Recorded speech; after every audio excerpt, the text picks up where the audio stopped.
Hello! You can see yesterday we left off with a 6-0 win rate with the Ogre Kingdoms after failing spectacularly earlier on. And today I'm playing Wood Elf Kite. A solid style. A powerful style. One that will probably get us many wins, assuming I don't goop it up. Way Watcher Kite, one Way Stalker. It's not limited in this tournament, but I'm gonna limit it because in Turin's tournament it is. Lots of cav, and then some infantry to clean up in the late game. Hello, Peaceful Romancer, what's up? GK, Furion. This should be a fun one. Oishi's playing ogres today. Maybe inspired by my ogres yesterday. Maybe angry at my playstyle of Noblar spam. We shall see. Hey, Vig. Oh my gosh, what an early Prime sub. Thank you so much, man. Appreciate it very much. Yeah, this is an Anticity classic, learned from the legendary Zyphos of Warhammer back in the day. Back in the age-old Warhammer 2. And even Warhammer 1, I think. Old school Wood Elf Kite player. Everything I know about Kite comes from him. He was a legend, man. He would beat Betonia with Wood Elves. It was crazy. No map bans. Dang, alright. But, yeah, I think we're gonna crush it. Who's Greenskin Supremacist playing? I wonder. I really wonder. Let's see. Greenskin Supremacist. Looks like, looks like he's playing Would You Look At It? It's Greenskins. Now, this used to be a terrible matchup for Wood Elves. Because they have a lot of shielded infantry. But I think we can manage it. Oh god, yeah, it's so much shielded infantry. Oh god, all right. Hey Gus, hello, thank you. Man, that name switch up, saving my butt. All right, so Greenskin Supremacist. How Lord snipeable are they? Can I just Lord snipe? We're on Decrepit Moor. Fairly big map, not too many places to hide.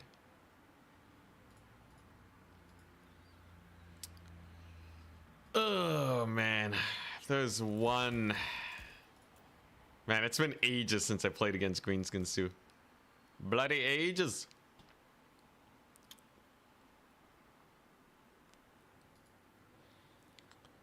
I think my options are still plentiful, though.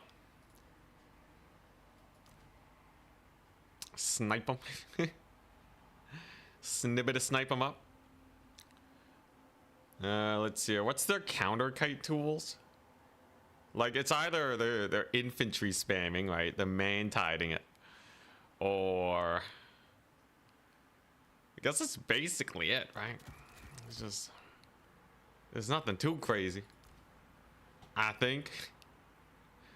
Maybe I'm terribly mistaken. But can't be that bad.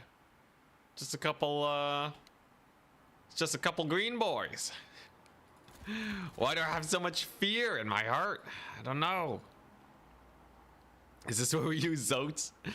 The Dread Zote tech?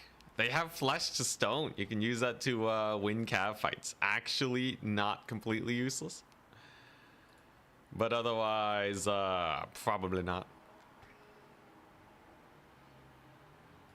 Interesting. Oh boy, greenskins. Ah, jeez.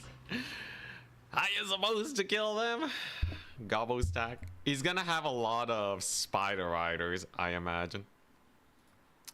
They're a classic here. Absolute classic. But I got some spicy tech that will probably do me fine. Weight Watchers and net or bust. Against greenskins, are you crazy? Weight Watchers are for the expensive boys. They're for the expensive boys, not for greenskins, man. Crazy. Let's see here. I could take that. That's kind of cool. Why not? Why not? You know what? Let's just, yeah. Magic-wise, Wood Elves are pretty fun. They have many, many different magic options. You can kill Grom with 1 net and 2 volleys. Am I really gonna go all in on the Lord Snipe, though? I feel like a successful Lord Snipe is, like, too risky. Zotes for the win. The Zote spam. Alright, here we go. His name's Greenskin Supremacist. I'm playing Wood Elves. Let's see what we can do.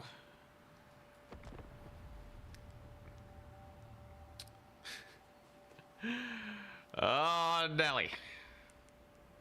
So, the plan is simple. I've gone and started with a full cav opener. The question is, can I actually clean up his infantry fast enough? I have some tools. I have Dryads and the 900 gold anti-infantry guys in reserve to clean up. If he does just take a bunch of chaff, that's pretty manageable. And then the whack loads of cav should be able to win against his cav. May the greenest faction win. It's in their name, though. How am I supposed to beat that? Plan is simple. Kill a lord. Get points. Win. I'm going to try to not Lord Snipe this game. I feel like if you're playing greenskins, you're probably expecting a Lord Snipe anyways. You're going to take someone tanky. Or hide them in the forest. You know, maybe if this was Dunes of Cain, I'd be way more comfy. But this ain't Dunes of Cain. So if they ever get fearful, they're just going to park like Grom or what have you in this giant forest. And we're never going to kill them. So instead, I've bought a fun build. Flock of Doom. Blessing of the Ancients. And 6 skirmish cav. Ready, good luck, have fun. The kite will be legendary. Actually, they should go here. My melee cav should go here. So I have loads of very powerful melee cav. He has 18 units. So I'm going to need to use my cavalry fairly aggressively with cycle charging. But most importantly, we're going to spam out Dryads and Wildwood Rangers. Yeah, we're cav stacking it. Flock of Doom is really good to make sure that any mobility he brings to bear shouldn't be that painful. And I may be able to secure the points really early. I don't really fear any mobility from the greenskins. And artillery is not particularly scary either. Yes, they'll get a bit of damage, but artillery doesn't capture points. So it would actually benefit my kite playstyle, presumably, as they don't have anything that does that much damage. Where the lady's at? She's right here. I think most of the range units are dudes. Most of them are dudes. But yeah, we'll see how it pans out. I got the micro. I'm no Charix, but I've been playing kite for ages, man. Just gotta not YOLO my cav. One YOLO and it's super over. Gotta get that formation set up properly. That way we have poison on both ends. Shield of Thorns can be used to win cav fights. Curse of Onrier can be used to win cav fights. He's ready.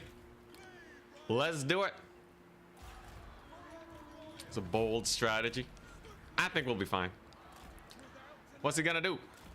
Kill me? Most definitely not. Okay, so that position should let me capture the point and get to the next point as soon as possible. Lord is getting the buff.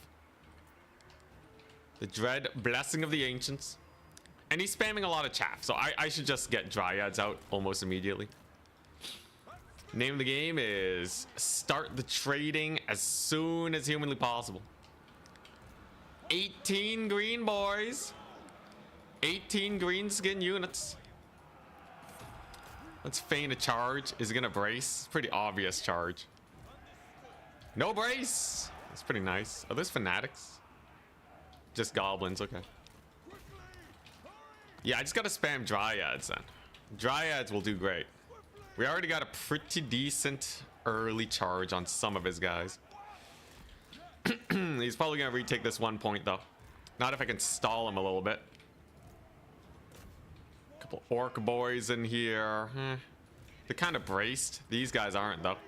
So I can get a little bit of a flanking shot on them. There we go.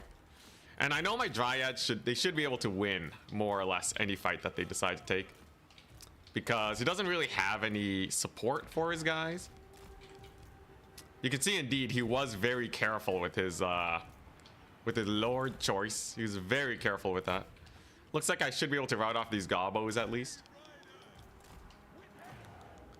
Did they brace? Looks like a little bit of damage, but they're holding fairly well. Ah, he does get Grom, okay. Dryads are incoming. So far, my skirmishers have gotten good value.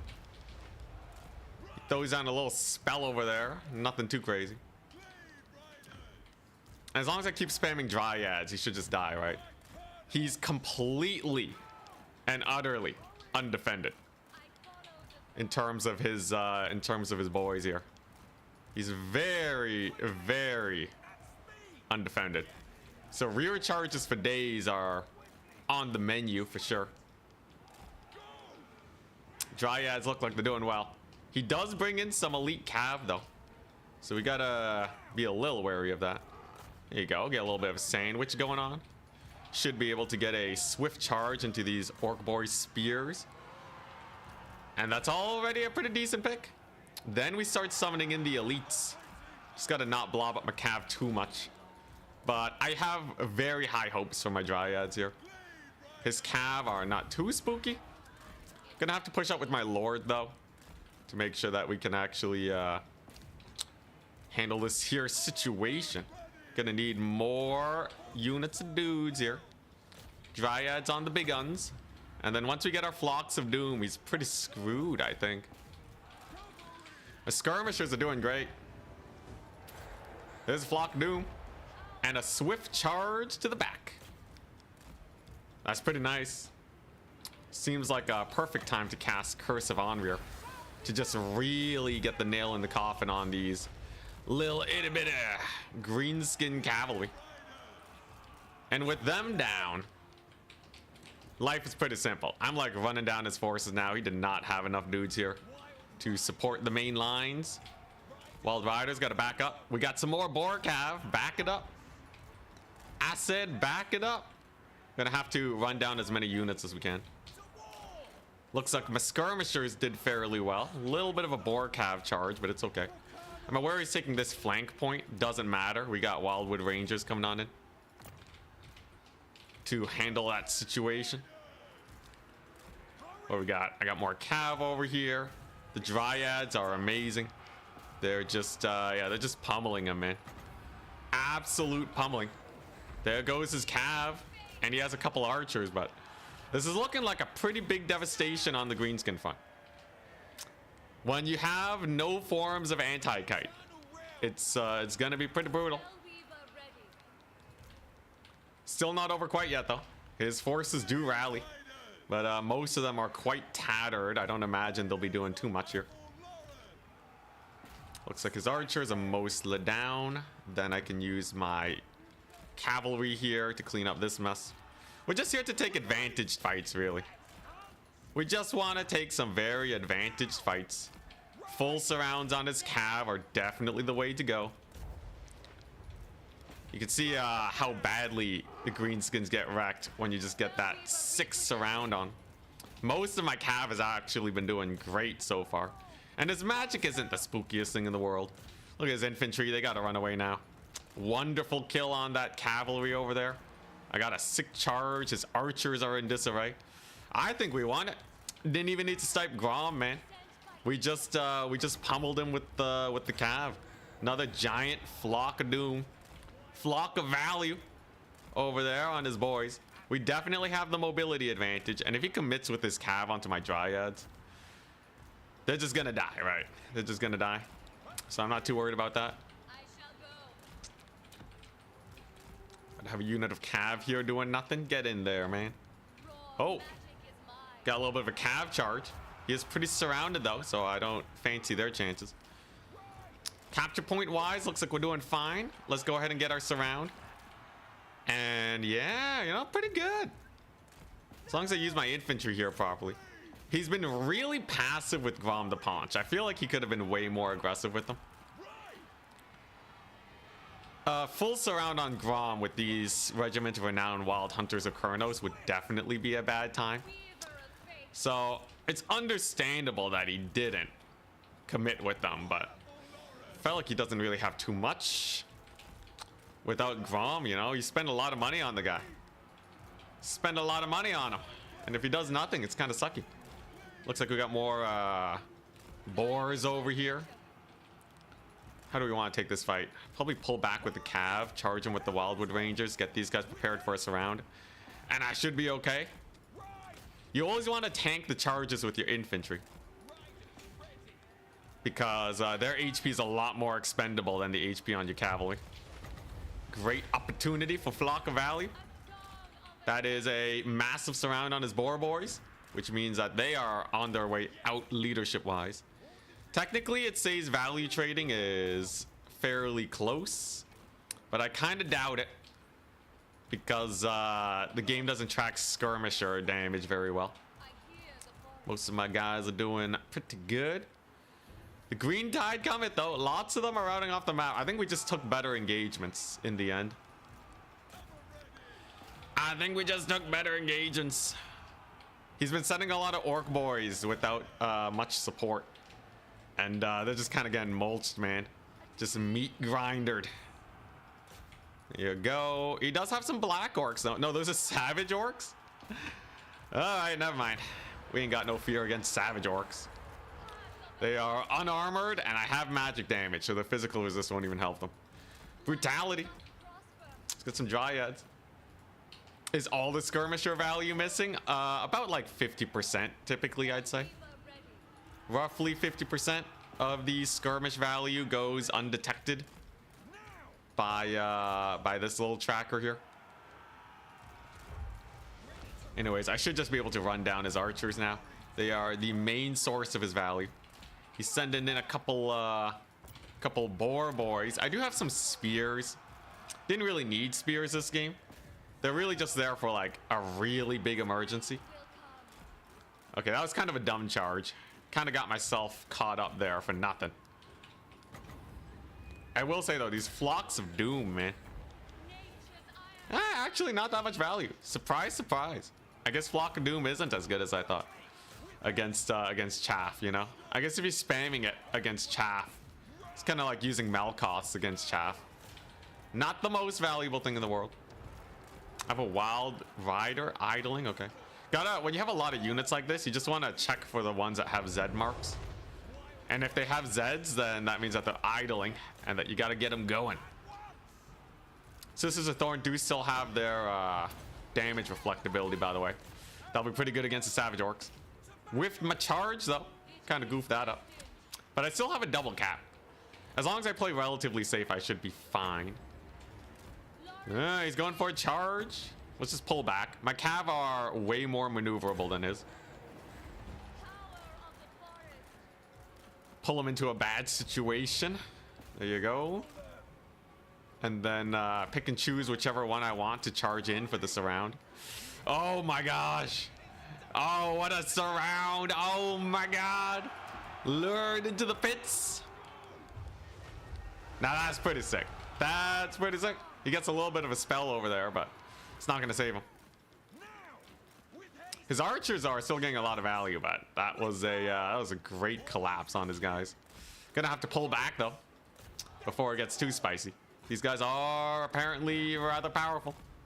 Their leadership holds against all odds, kind of terrifying.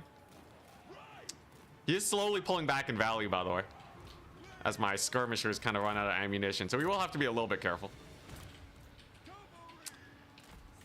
Let's see here. There we go. And then they finally go down. We got dryads on his calves, soon to be spears. I have loads of wild riders for the occasion. Grom the Paunch, so going for the execution. It's a keybind to select idle units. That's kind of cool. I kind of want to know what my idle units are doing though before I bring them in, but it's pretty cool indeed. It's another surround over there. And slowly but surely we have whittled down the greenskin front. I will say they did better than I expected. Though I do think greenskins is a pretty spooky matchup to kite against. I think with just superior cav micro, you should be fine. It's really hard to mitigate the damage and capture the points at the same time. Skirmish can be very good for that. And the reserve infantry feel crazy strong, man. Having just a few reserves to pop off is so nice. In the end, my caster got, okay, almost 1900 gold value. That is acceptable values for spellcasting. Very acceptable. And that's game number 1. Solid. Very solid. I think my opponent had like a couple misplays. Like Grom was probably too passive, but that's pretty good. It's pretty good. That was solid. Sisters of Twilight put more money on your kite, so you have to cut kite units if you take the sisters, and you have to be sure that you're getting value on them, because Sisters of Twilight cost 2 Way Watchers, man. I don't know if I want to burn 2 Way Watchers on Sisters of Twilight. I know they're in the thumbnail. I will take them in some matchups for sure. All right, just not all of them. Not all of them. That's a solid victory number 1 for the Widows, though. Old man here trying to get into Warhammer 3 multiplayer. Any tips? Yeah. Don't worry about buying too many DLCs. You can actually do pretty well without a lot of DLCs. Just some baseline factions are good enough. And don't take too many ranged. Pretend, you know, like in campaign, right? Everything that you know about campaign armies and doom stacking, chuck it out the window, man. You want a lot of cheap infantry. You want few ranged and a lot of cavalry in your summons if you're playing Domination. Is Warhammer 3 multiplayer alive? Yeah. It depends on what you mean by alive, though, right? Like, it's never been like a big esports, but the thing is, I can host a tournament on a weekday randomly with 1 hour notice and have like what, 20 people to play against at any time. So like, I'm not like, you know, player size aside, I can get as many games as I want, which is everything you could possibly want if you're getting into a multiplayer game, unless you're really out for some giant prize pools. Yeah, them archers, holy, that one archer was pretty spooky. When you don't have Way Watchers to just snipe them, they do a lot.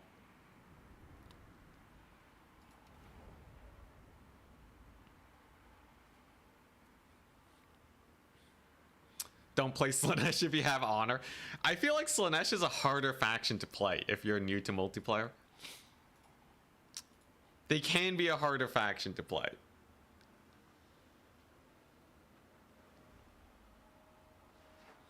Yeah, StarCraft is serious business. Like, you know, if you want like a game with like giant prize pools, I don't know, there's like Valorant, right? Play Dota, you know, it's great. Warhammer doesn't have a lot of matchmaking. Weirdly enough, the Warhammer tournament scene is way healthier than the Warhammer ladder.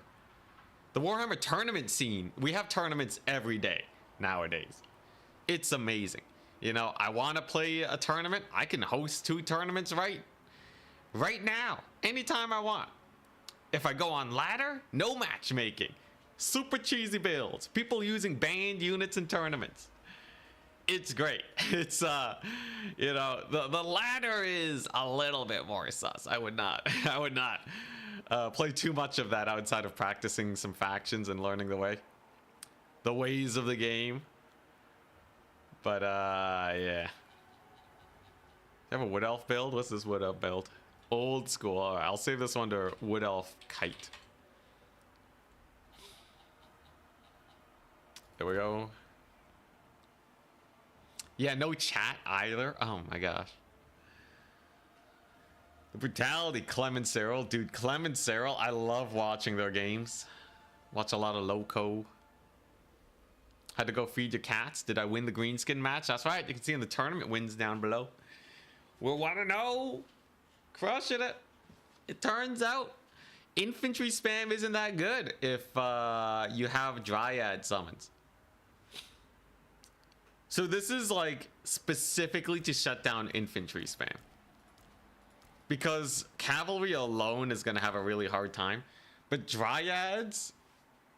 So Dryads are a unit that uptrade against almost all infantry for the price. Dryads are the kingmakers of the Wood Elf faction.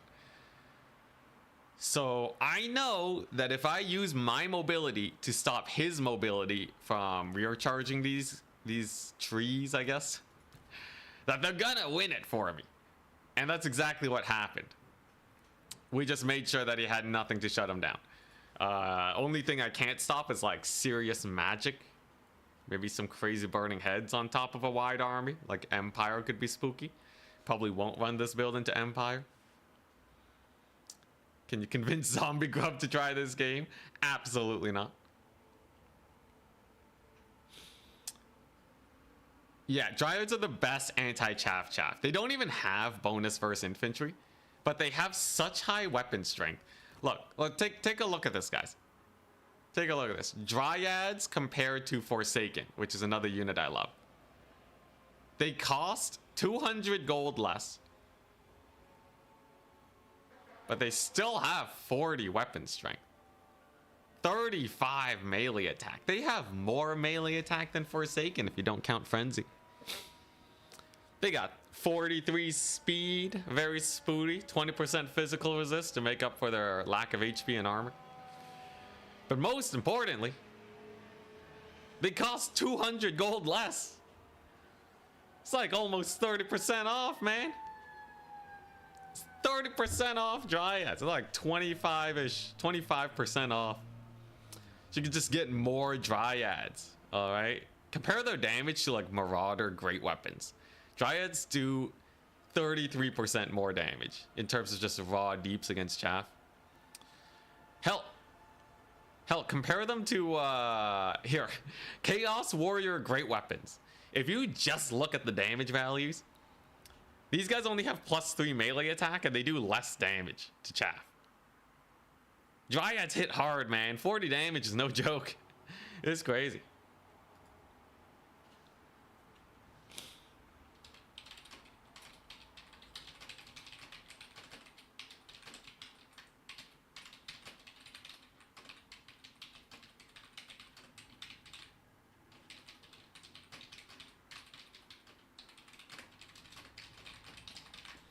All right, opponent just asking questions. Anyways, yeah, Dryads are like the kings. They're the kings of uptrading. Now, I think there are some things I would want to change. Like, I'll probably get the Spellweaver. Sub them out for like, I don't know, Flock of Doom did pretty good. Is there better magic though? So there's different magic for different situations, right? You can try and win cav fights. You can try and play the long game and heal your cav. That's pretty nice.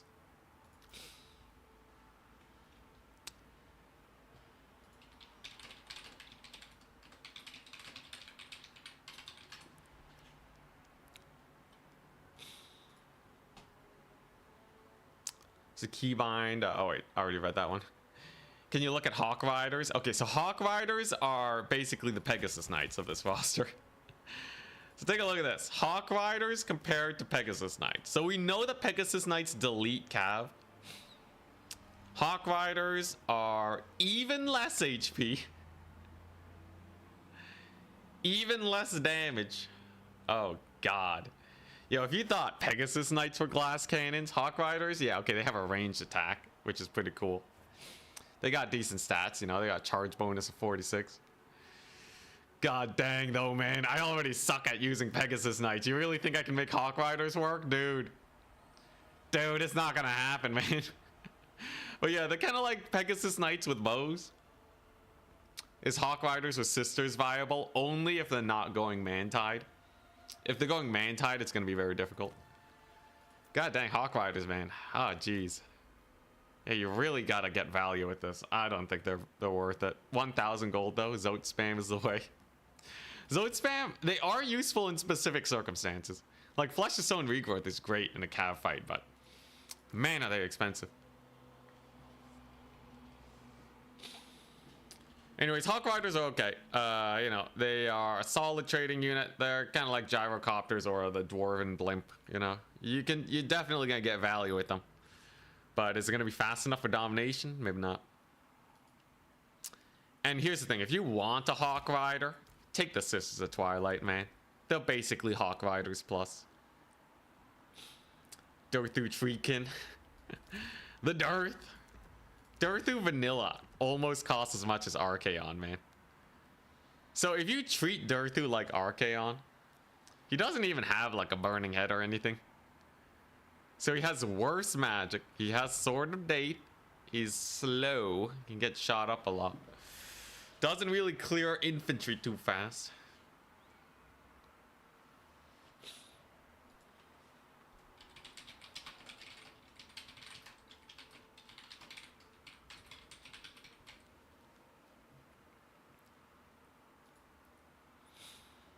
He's expensive. Yeah, that's why you don't see him, man.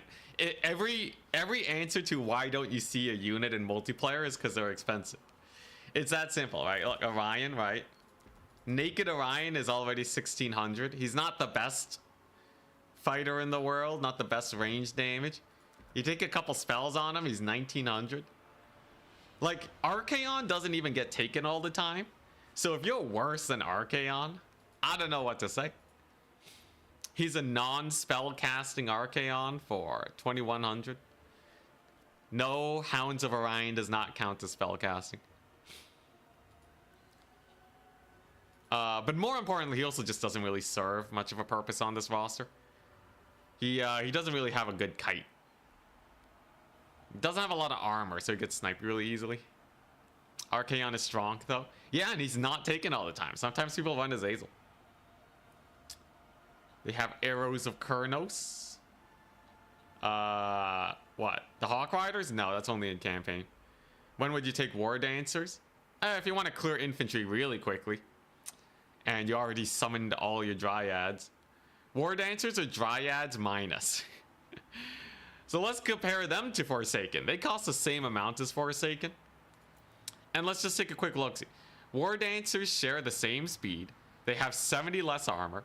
120 less HP, which means that their physical resist doesn't really make a difference, and the armor reduction means that they're squishier than Forsaken.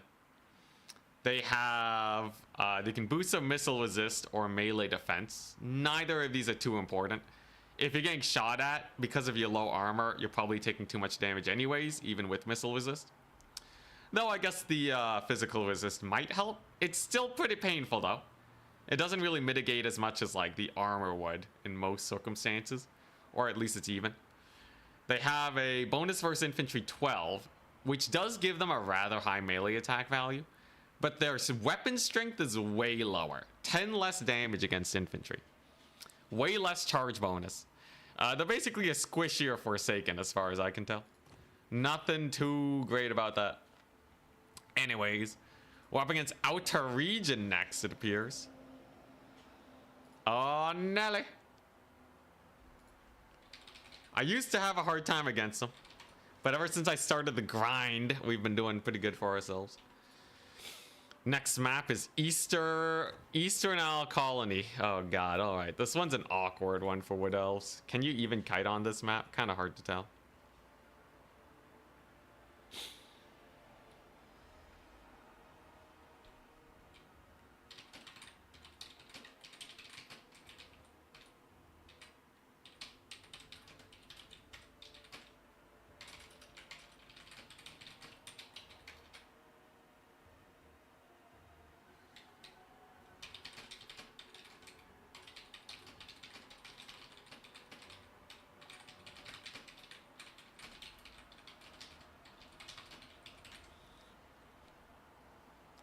Alright. Out of region. How do you beat Tomb Kings? I assume that's what he's playing. We will double check. Out of region is a spooky player. They are playing Tomb Kings. You think he's gonna go for horse Cetra? He's gonna horse Cetra me. This map is also really awkward. Like, I don't like anything about this. This is another pretty bad matchup for Wood Elves. I'm not gonna lie. It's not the best of matchups. Is there even a reason to kite against Tomb Kings? Don't they have like long ranged? They don't have as much long range game as Wood Elves. Ushapti are not that bad. It is 100% possible to beat up Ushapti with the right tools. DJ Kotep. Let's see here. What are we doing? What is the play against Tomb Kings? Because they can go hella wide, man. They got artillery for days. He's probably just gonna spam artillery my way, isn't he? It's a spooky matchup, indeed. Very, very spooky. Got a rush. Is he gonna be ready for a rush? Can I defeat a rush? Kind of hard to tell. Kind of hard to tell. I got some strats, so I got some strats. In general, I would say Tomb Kings, they have some weaknesses, though. Their archers are really spooky indeed, and I do not have many options versus them. We can go Arc in the Black and snipe my dudes. Options abound, really, for the Tomb Kings. They got flyers that are very annoying. War Dancers are key. We already said that War Dancers are worse than Dryads. Interesting. How do I want to play this? I think that I thankfully have a few ways to go about this that should be fine for me. Just trying to figure out what magic to use. Like, I have shadows, but that's not too crazy.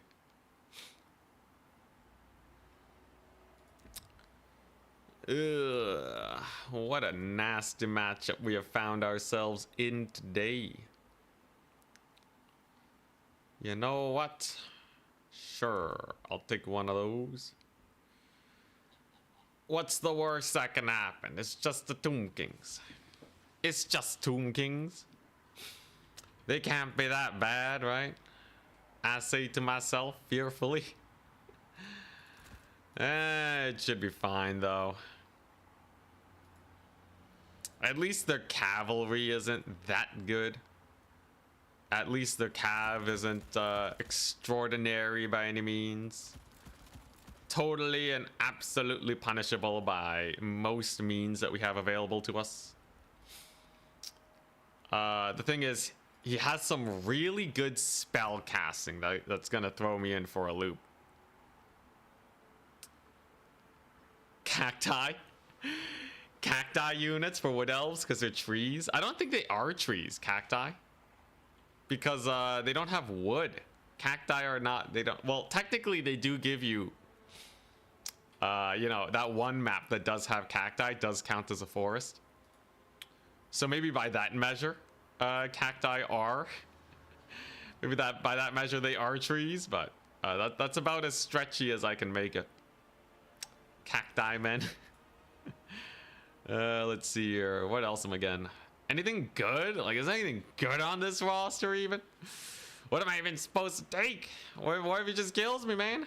I'm just gonna die. Tomb King's kind of spoopy.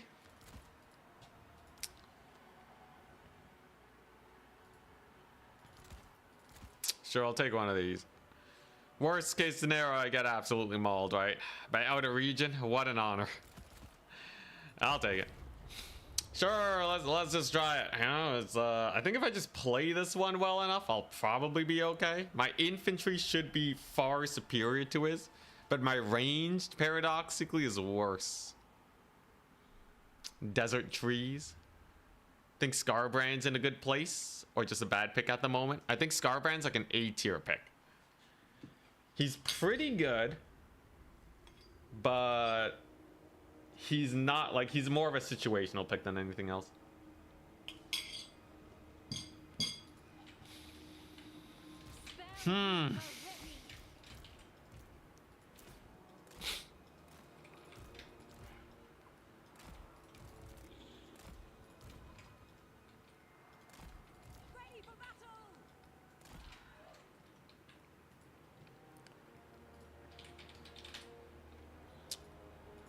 Let's see it. Outer region is good at trolling himself sometimes. You think we'll see double bone giant?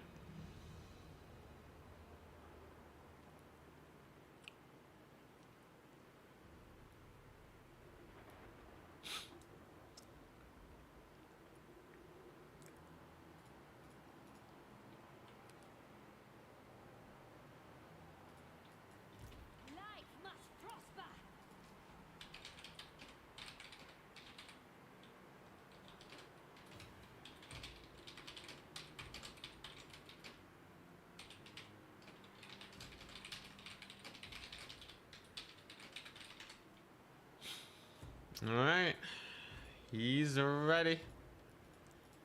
I'm ready. Let's just see what he has.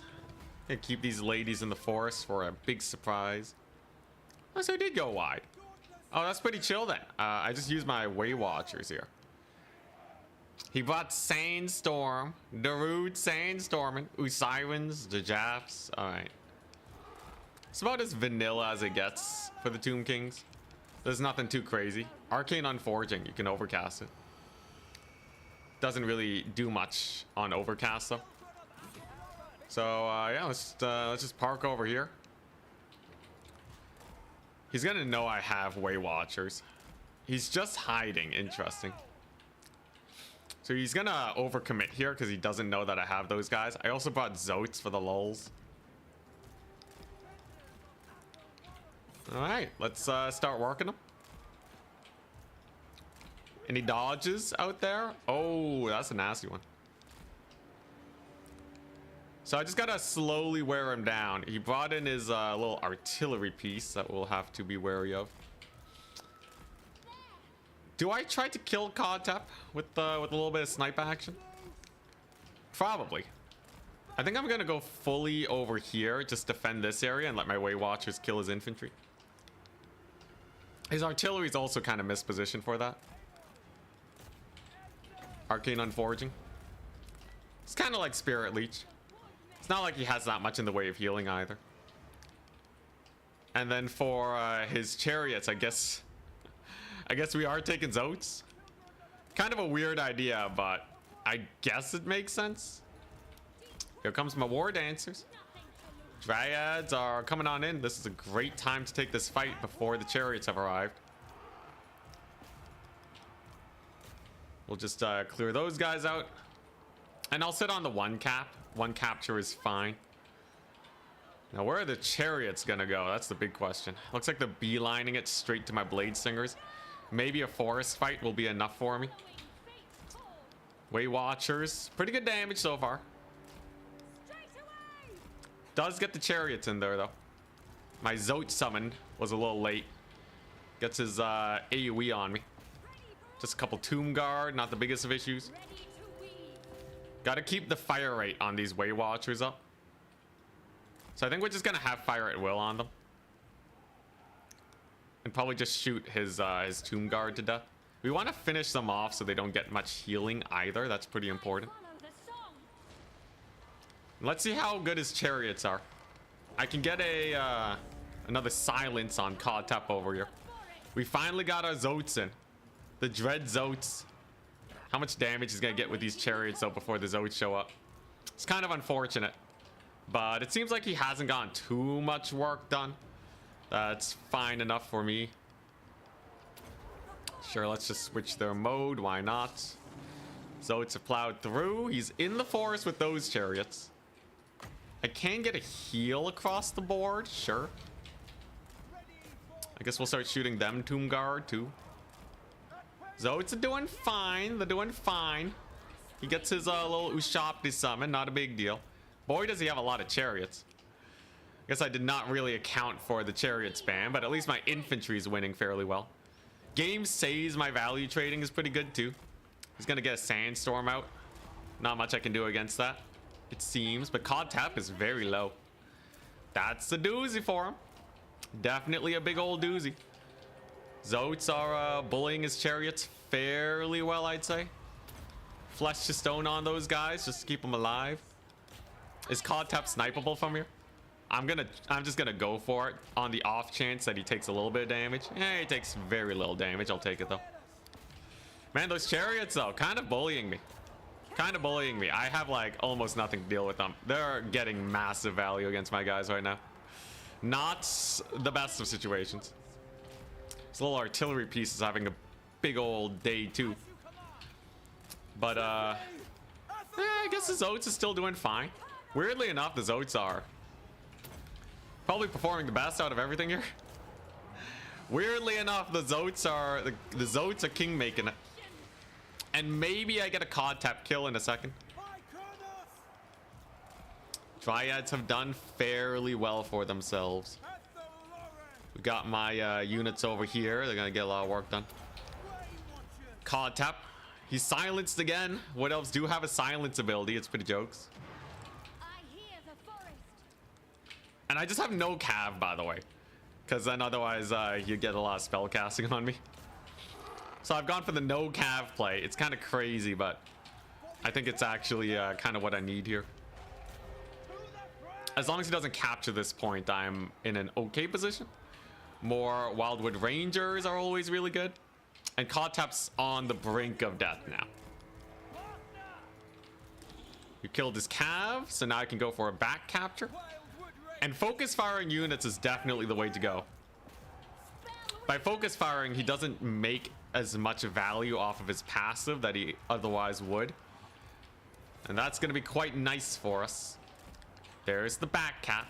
Codtap has run for his life. Little does he know I don't have that much magic left. But regardless, it's pretty good for us. I guess we'll just keep summoning in spears now. I don't know. I am going to be able to steal this point and maybe just kill Codtap with Zotes. That would be kind of hilarious. He is fairly in the open. Get the Zotes on him, boys. Hit him with the Zotes. He is on a horse. I wish I had enough magic here. I should have stuck in the forest for better arcane on forging. He kind of friendly fired himself too. That's quite good. There's the point cap. So even though we lose this one, it's still single capture. Perfectly fine for me. Gonna need more infantry there. Codtap's on the run. He's making a run for it. My value is still pretty good, by the way. And yeah, if I just hunt him down now, we might be able to win this. It's gonna be close indeed. I'm gonna need to get my Way Watchers in here to steal this point back. But a Codtap kill would be so good. It would be so marvelous. We're actually capturing this point too somehow. Nice. Zotes on his skeleton horseman. That's pretty nice. It's pretty good for us. I'll take it. I'll take that one. Let's recapture that point. So he still does have a double cap. And I'm just gonna go for that big old spell cast on him. I should be able to take this point very soon. There you go. Weight Watchers are doing their best. I feel like the Weight Watchers don't have much of a use right now, but his Cav summon definitely hurt him. There's the point cap. Nice. I got spears for a skeleton horseman. Weight Watchers can just bully him over there. And now it's just a time game, right? Do I have enough time to get this thing done? Will it be enough? He's held the double cap for a long time. Very long time. There's another arcane unforging. If this kills him, I'm in a wonderful position. If it doesn't kill him, so be it. I'll capture his back point. We have ourselves a couple options. I should definitely desummon my Way Watchers sometime soon, by the by, as they have more or less used their purpose. Their purpose is done here. They are not really needed anymore. I just need more infantry on the points to lock it down, and then we should be fine. Did he get the Lord Lost penalty? He did! The unsuspecting arcane forging on the Contep. What a crazy turn of events. I can't believe it. Dude, the Contep has been unforged. He has been unforged. Let's go. That's pretty high. This Weight Watchers will have to kill the rest of these guys though. All right. I should be fine with the infantry spam at this point. I don't think he's taking this point anytime soon, even with these super annoying chariots just going ham on my guys. I think we'll be able to capture it regardless. Zote's definitely gotta hunker down here. Okay, Way Watchers, you can finally get that D-summon off. Home point recapture is underway. And here we go. Can it be done? Dang, his cavalry actually held it. Kind of spooky. Okay, leadership boost over there. These guys can help capture. I'm gonna have to take back some of these points sometime soon. My Eternal Guard are really not doing much. And my Way Watchers still haven't been desummoned. Kind of unfortunate. Kind of scary unfortunate here. I should be able to take this point. There we go. All right. Woo. All right. So now it's just taking care of this business. That's 1 point down. I just gotta get my my second point. God dang though. My opponent's making it pretty spooky, even with the COD tap kill. Still, I don't have the capture weight here to take it. I'm gonna need a couple more units. Now I do kind of wish I had Cav. Brutal. He saved up for a COD tap resummon. That's crazy. Okay. We are starting to capture on this front though. His little artillery piece is being a menace, but we are outweighing the two skeletons. Definitely want to do one of those on COD tap. I just have to secure this point first, and then I should be in the clear. COD tap doesn't capture this very quickly at all, and his artillery's almost out of ammunition. Okay, my spears are grinding away over there. Come on, come on, here we go. Okay, COD tap's trying to save this point then. He is silenced though, for at least a little bit. Okay, there we go. I have my Dryads on here. We have my Dryads over here. Got some of my guys rallying. Alright, I just gotta get the 1 point back and then I'm fine. I might be able to jump his artillery piece perhaps. Gonna be very spooky indeed. But I definitely capture this point. I definitely should be able to take this one next. Okay, there we go. We'll shut down his artillery. I'm not letting him take this one. And we got the home point. All right, sick. We have secured the home point. All right, now it's all about taking this last one. I have a lot of units that can kind of maneuver over there. I have some boys that can handle this situation. Zote's gotta get back on that, lest he capture it. Come on, the race is on. The big rat race begins. Zotes can stop his dudes here. And then I have my Wildwood Rangers on that front. He's probably gonna slowly steal this one, but not quickly enough. So if we manage to secure this, I'll be okay. We stop the D-summon on his little piece there. Gonna increase that base weapon damage. He might get the second cap though. It's very close indeed. Dang, those chariots, man. Now I really wish I had cavalry. Get the dryads over here. Dryads gotta get there as fast as possible. He's going super hard on this one. Oh no. Dang, I should have taken some light cav, man. They could have killed his chariots so easily. Just 1 or 2 units of light cav would have won us this game for sure, man. For sure. Brutality. Like I said though, I think this is a pretty bad matchup for Wood Elves. The full melee rush was pretty good. The card tap kill was pretty good. But such is life. Outer region appears to take the win. Unless I get a miracle. But yeah, we're about to be double capped again. Dang, alright. Gee, well played. Yeah, I just gotta make sure I have some cav and I'll be okay. Not a problem. I totally forgot about the chariots. Such is life. I had the one Zote. They did so good against the chariots and the cav. Maybe I should have Zote spammed it.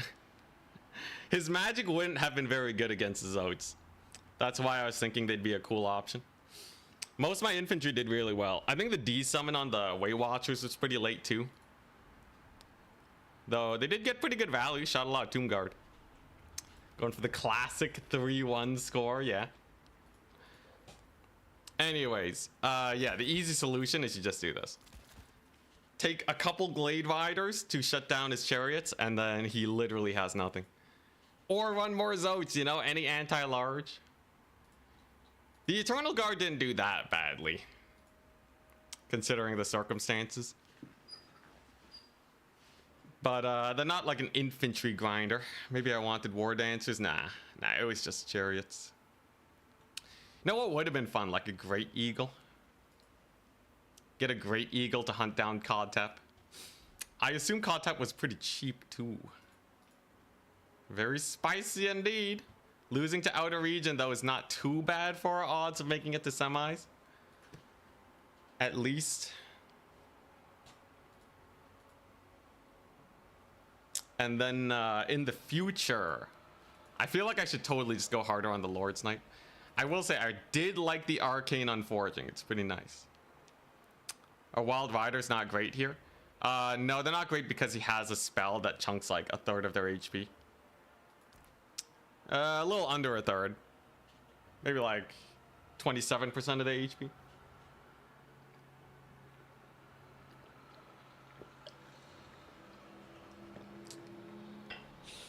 Yeah, I had nothing to deal with the catapult either. I thought I could mostly ignore it, but on that left flank, it got way too much value. It's good though, it's learning. Have you considered taking the Woe Dryads? Oh yeah, yeah. Wraiths of the Frozen Heart. They are higher leadership, higher statted Dryads with Frenzy.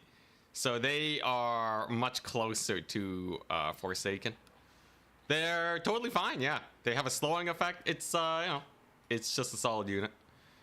We'll probably run them occasionally. I don't think they're like a backbreaker unit, but they're fine. Yeah, the Arwar Woe Dryads. They're pretty cool.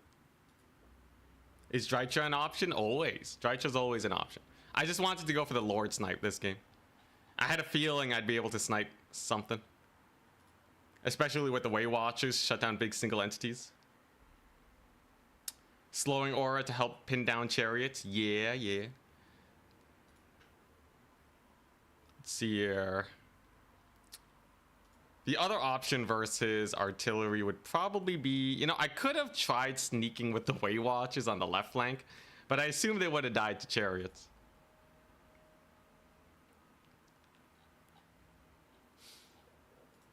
Also, Eternal Guard are really good for shutting down cavalry and such. Cavalry hate fighting Eternal Guard because they got that armor piercing. It's quite nice.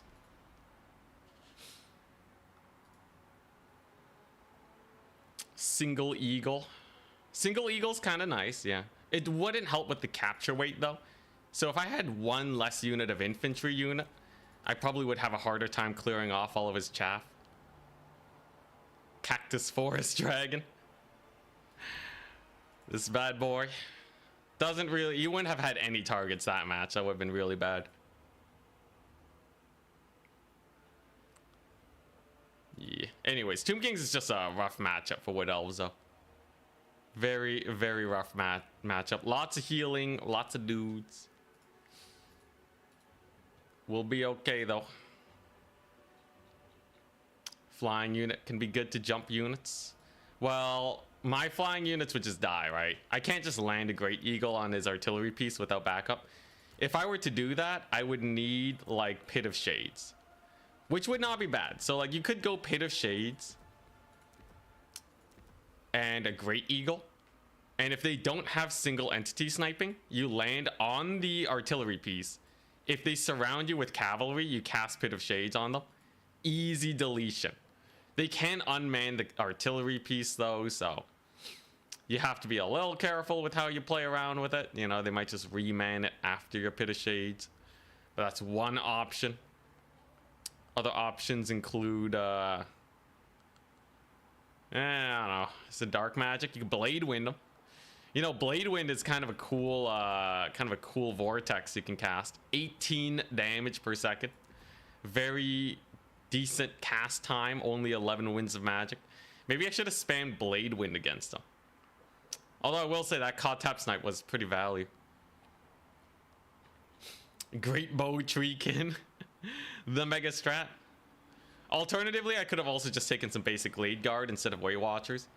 His build was really good into Way Watchers, I think. The Tomb Guard were snipeable, but they held up pretty well with the shields. Anyways, I'll be fine as long as I make it to semis. If I don't, I'll play another tournament. Anyways, there's a few ways both sides can play it. A few ways. So you can't just try and hard counter that one build. You have to be ready for like Shopty or what have you. You know what would have been nice? One Way Stalker with Arrows of Kurnos. That deletes the artillery pieces pretty well. That probably would have been quite smart. I think One Way Stalker actually deletes in this matchup, man. It'd be so good. Sure, I'd have to cut a unit, but like no more artillery piece. Easy peasy. Yeah, Blade Singers I kind of just took because they fit the money well. They did okay. You know, for being uncontested, they could have done better, but you know, they wouldn't have really done much different from Wildwood Rangers. We're goodies though, we're goodies. Doesn't it take 2 arrows to fully delete artillery with them? Yeah, but he won't be using all of his ammunition like he did that game. If I make it to semis, I think we'll be fine in a rematch. If he doesn't mix it up. War Dancer Spears. I haven't looked at War Dancers much. As far as I can tell, they're just more expensive Eternal Guard. They got decent damage. I don't think there's anything that special about them. Most anti-infantry options like chariots would kill their melee defense anyways. So probably, yeah, I'm probably not too excited about him.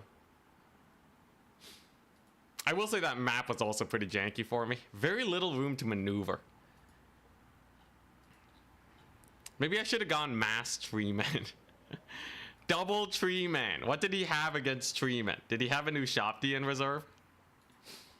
Let me check. Did he? If he didn't have a Shopty, that means he went pretty all in on his build. Dude, I could have gone double Treeman. Don't know if they kill things fast enough, but they probably would have traded well. He didn't bring a single Shopty, man. Okay, well, at least that makes you feel a little bit better that, like, he was going pretty all in on the one strat. Either that or he feels like man-tiding is enough to counter the single entities.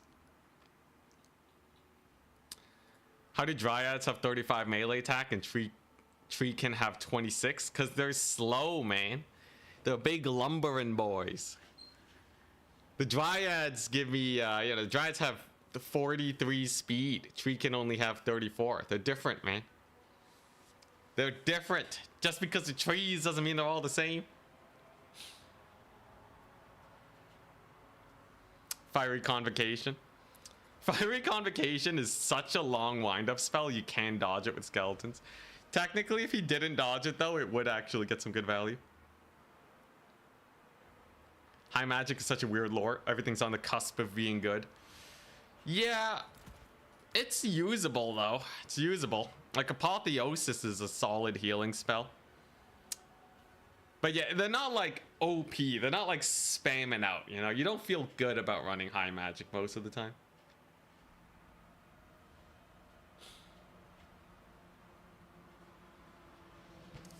Also, yes, Treekin could use a buff.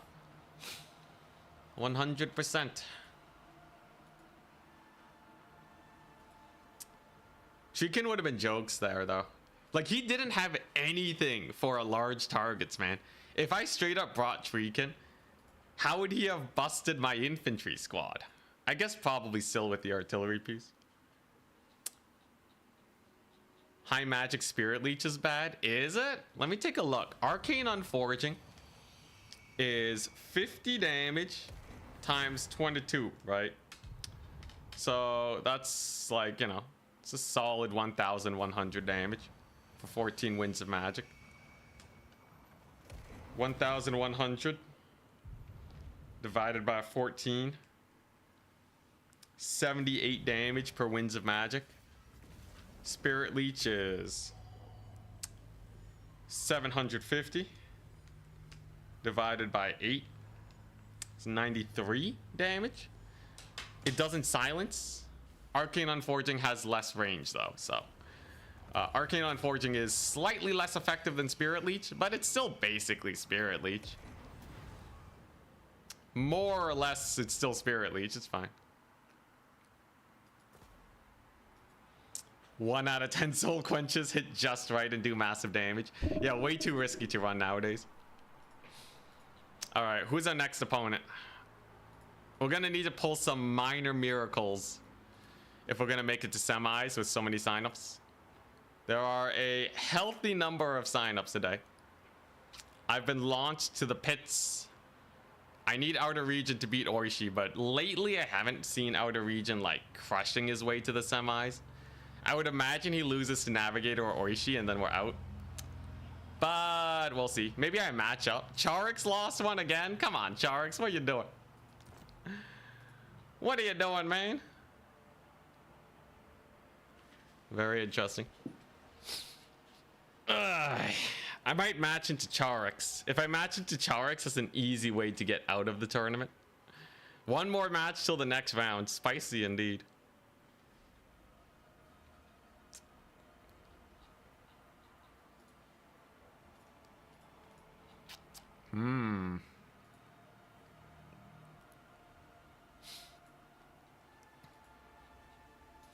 Yeah, I feel like I should just spam Starfire Shafts that game, but in the end, I just need a cab. I gotta tell myself, I just need cab next time.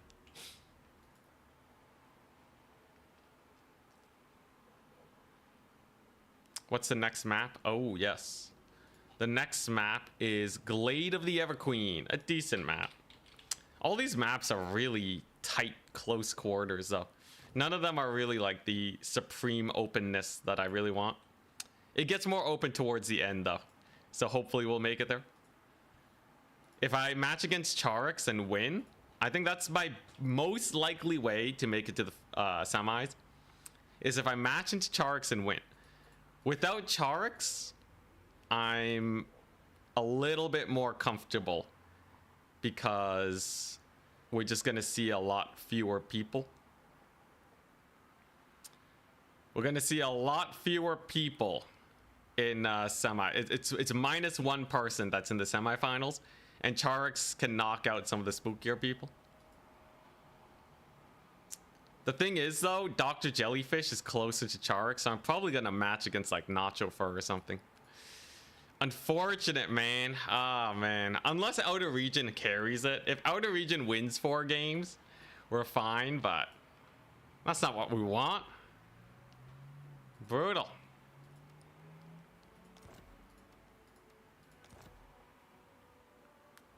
Tempest is sick in some matchups. Tempest is sick, yeah, in some matchups. It's like Final Transportation. What was it? 16 winds of magic for what, 100 damage. So you're doing 1,700 damage roughly. It's a lot. It's a lot. You just cast that on a big target. It's basically you're casting a couple spirit leeches on them. It's a really good slow. It's just nice. Where are the Tyranids? Give it some time.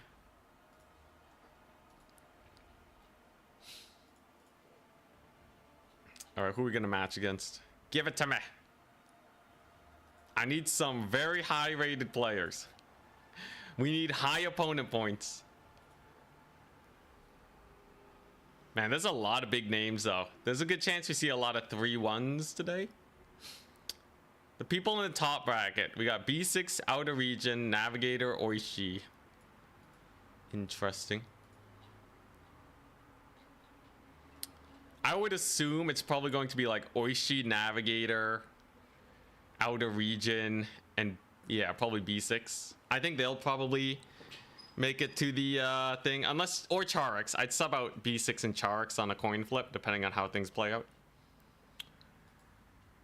But yeah, Navigator and Oishi, they're pretty spooky. And then like if I'm guaranteed to be below Outer Region, I'm gonna have to do better than B6 and Charix. That's spooky. Dang it.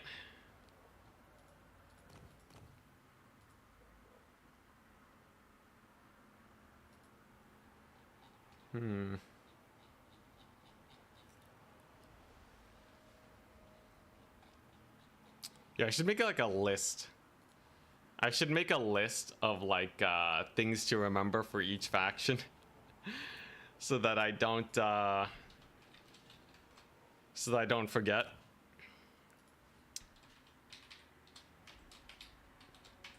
Cause like I totally forgot that chariots were a thing for the Tomb Kings. And I just didn't prepare for them. That's a silly mistake. I'm making a list. They're going in the book. High Elves, Khorne, Kislev, Lizardmen, Norska, Nurgle, Ogre Kingdoms, Skaven, Slanesh, Tomb Kings, Tzeentch, Vampire Coast, Vampire Counts, Warriors of Chaos, and Wood Elves. Alright. So for Beastmen, you gotta worry about Minos, right? Minos, Doom Bulls, Mantide. Those are the... Oh, and like you gotta be ready for Ungor Raiders, right? Raiders, Eye of Morslieb, Centigores, and then I think that's about the gist of it. Why Wood Elves? What do I mean, why Wood Elves? All right, so Beastmen, yeah, we gotta worry about that. I guess I should have something ready against Khorngors. All right, against Betonia.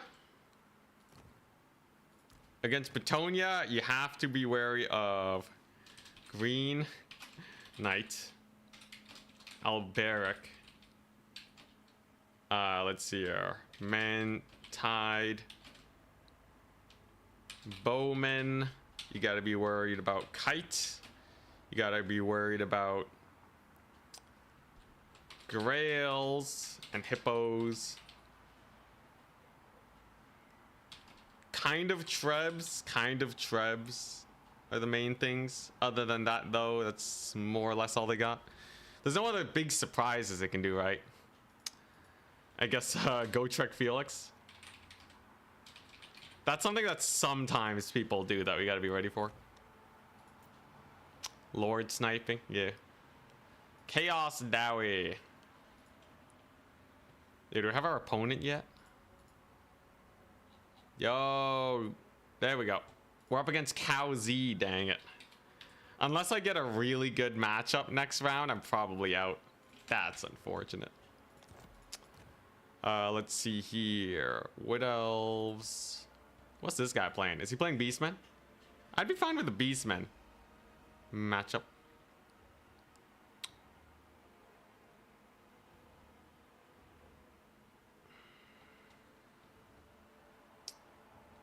Cowzy's playing also greenskins. Terrible matchups. On Glade of the Everqueen, good god. You're making Bretonia sound like a top tier faction.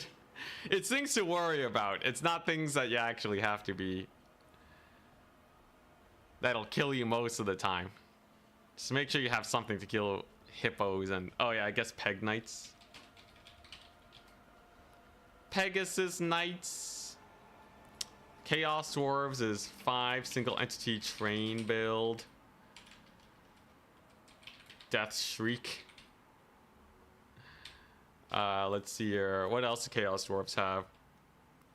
Strong Flying Lord. They have anti-infantry artillery, melee trains, armor spam. Don't call them Peg Knights. I absolutely will, and you can't stop me. Oh, here we go. It's the greenskins. So what's the best way to deal with greenskins? Do I want to change it up? Do I want to have some fun today? I feel like greenskins, if they go wide every time, it's not a big deal. You know what? I have a fun stratagem for them. I think this will go great. We're on Glade of the Everqueen, land of the million trees, which is nice. 5 single entity trains are a thing for dwarves. Thought they were limited to 2. Well, no, 5 single entities and trains. Take a dragon, I dare you. I don't like dragons that much. Especially against greenskins. Kind of jank. Alrighty. I think we'll be goodies. Greenskins aren't that bad. Fate of Buna's a little annoying if I'm going for lots and lots of cav. But generally speaking, greenskins shouldn't be too bad. Generally speaking. The biggest thing is just don't get caught by cav and you'll be okay. They certainly have a lot of ranged units. Very annoying range units that we will have to work our way through. Other than that though, we should be fine. Since when was Kalita buff? It's photoshopped. Let's see here. It's also a map with a lot of trees. The Lord Snipe potential is a little bit more difficult. Let's see, Tomb Kings. Where's the Tomb Kings at? Mantide. Screaming Skull. Chariots. Sphinxes. Spirit. Leech Spam. Those are the main ones. Those are the main ones? Chariots. Oh, and Ushapti. Shapti. Bows. Mantide. With Ushapti. Alright. What are we seeing here? Hyro Titan. Have you ever tried Blood Bowl? I played a little bit. Never really got too into it, though. Honestly, the Glade Riders seemed like they were doing so good against greenskins. It felt like they had almost nothing to deal with them. I don't know, man. The Glade Riders just felt so good. I might just go for them again. I feel like there aren't too many counters if I do it just right. For my infantry core, we mostly want just a little bit of killing power and then just like some cav support. And I should be absolutely fine. The only thing is like we gotta make sure that we can actually finish clearing everything. But as long as we do that, I ain't got no worries. It seems like a good enough build to me. Let's ready up. What else do I have to worry about? Ushafti bows, that's about it. Bone giant, I guess. Bone giant. It's not that scary, but might as well. Might as well just remember that it exists. Demons of Chaos, Changebringers. Blue spam. Blues. Slash pinks. You have to worry about Exalted. Or just bloodletters in general. We gotta worry about, what's it? Them spindly Slanesh dudes. Fiends. Let's see here. Lord Snipe. They have a lot of Lord Snipe options. Disc Lords that make them really hard to snipe. Dark Elves, we gotta worry about Chariot Kite. 5-minute infantry rush. That's about it though, right? Cold ones. Dwarves, you gotta worry about Thunder Barge. Plus flying, you have to worry about cannons. You have to worry about Mantide, blasting charges. Red Olgor. Empire, you have to worry about all forms of kite. Cannons, Sunmaker, Mantide. So you can tell most of these guys can Mantide. Let's see here.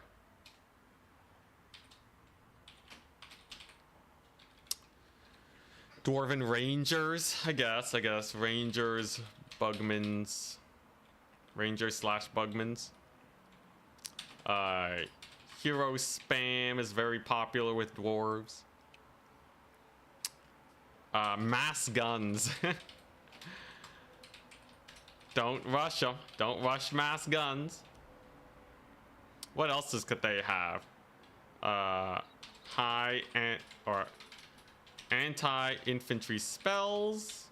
They have what's it? Full air squad.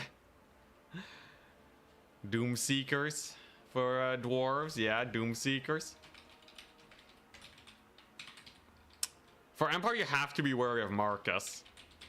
Marcus is like one of those rogue picks that'll just like delete you if you're not careful.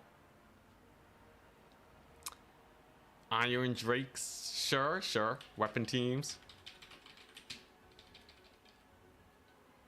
Let's see here. What else are we looking at? For greenskins, Doom Divers.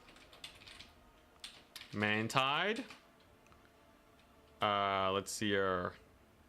What else? We really have to worry about greenskins? Black Orcs? You gotta have something for Black Orcs most of the time. Rock Lobbers. They have a kite build. Greenskins can't actually kite. Cav spam. Elspeth, yeah. Elspeth is like one of those rogue picks that can catch you off guard if you're not careful. Greenskins can rampage, yeah. You don't see it often nowadays, but you gotta be wary of it. I need this cheat sheet because there's so many factions. I can't afford to forget any of these. Alright, here we go though.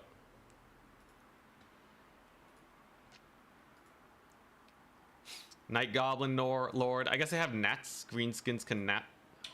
And nets. And they also have Vindictive Glare.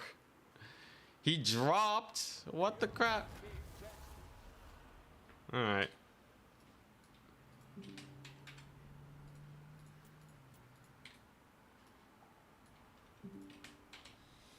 Alright, there's the armies.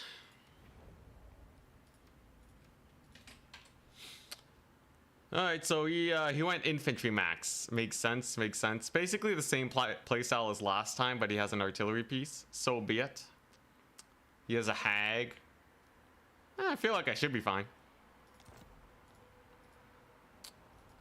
I bought a dragon. Would you be willing to send this cheat sheet when done for people? Sure, why not? I'll put it on my Discord. What do High Elves have? High elves do have that snipe. By the way, I brought Blade Wind for his archers. I think it'll actually be pretty sick.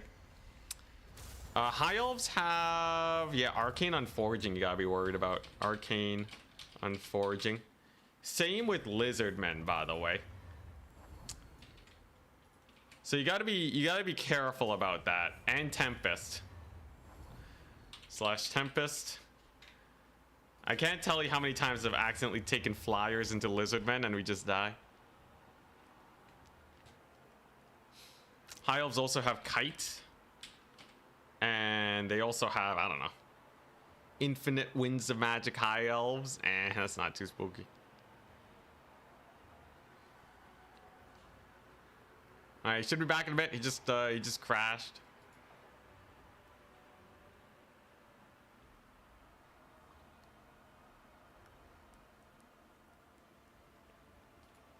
White lion chariots, yeah, chariots. You don't have to worry about the chariots. They can't really man-tie though. Let's see a game. We're working on it.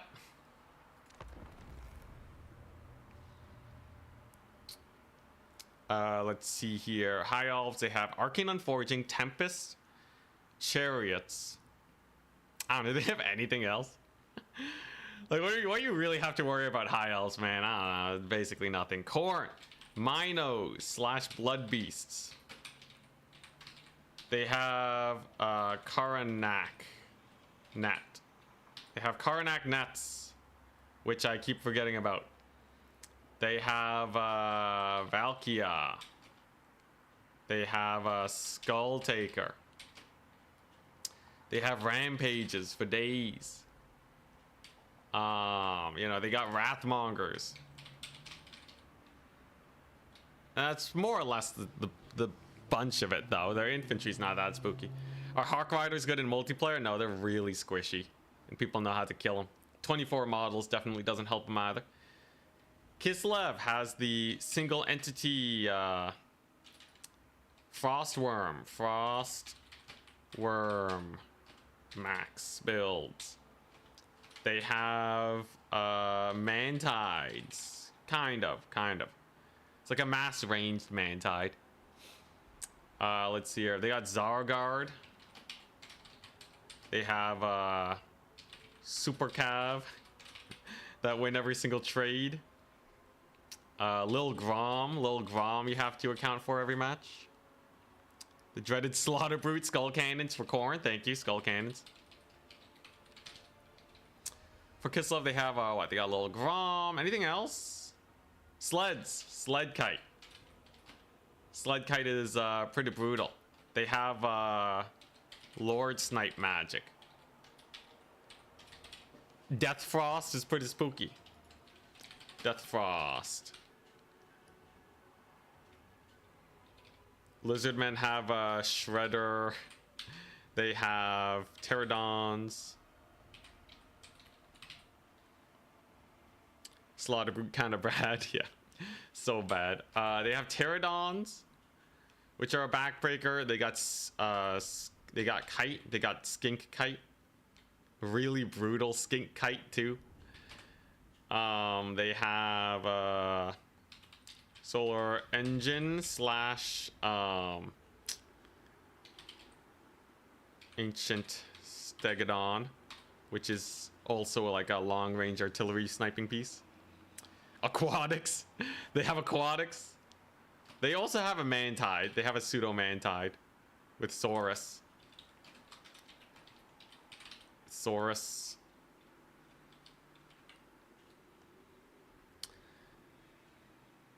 Does laser accuracy reduction affect missiles much? Not that much. Croak? No one's running Croak.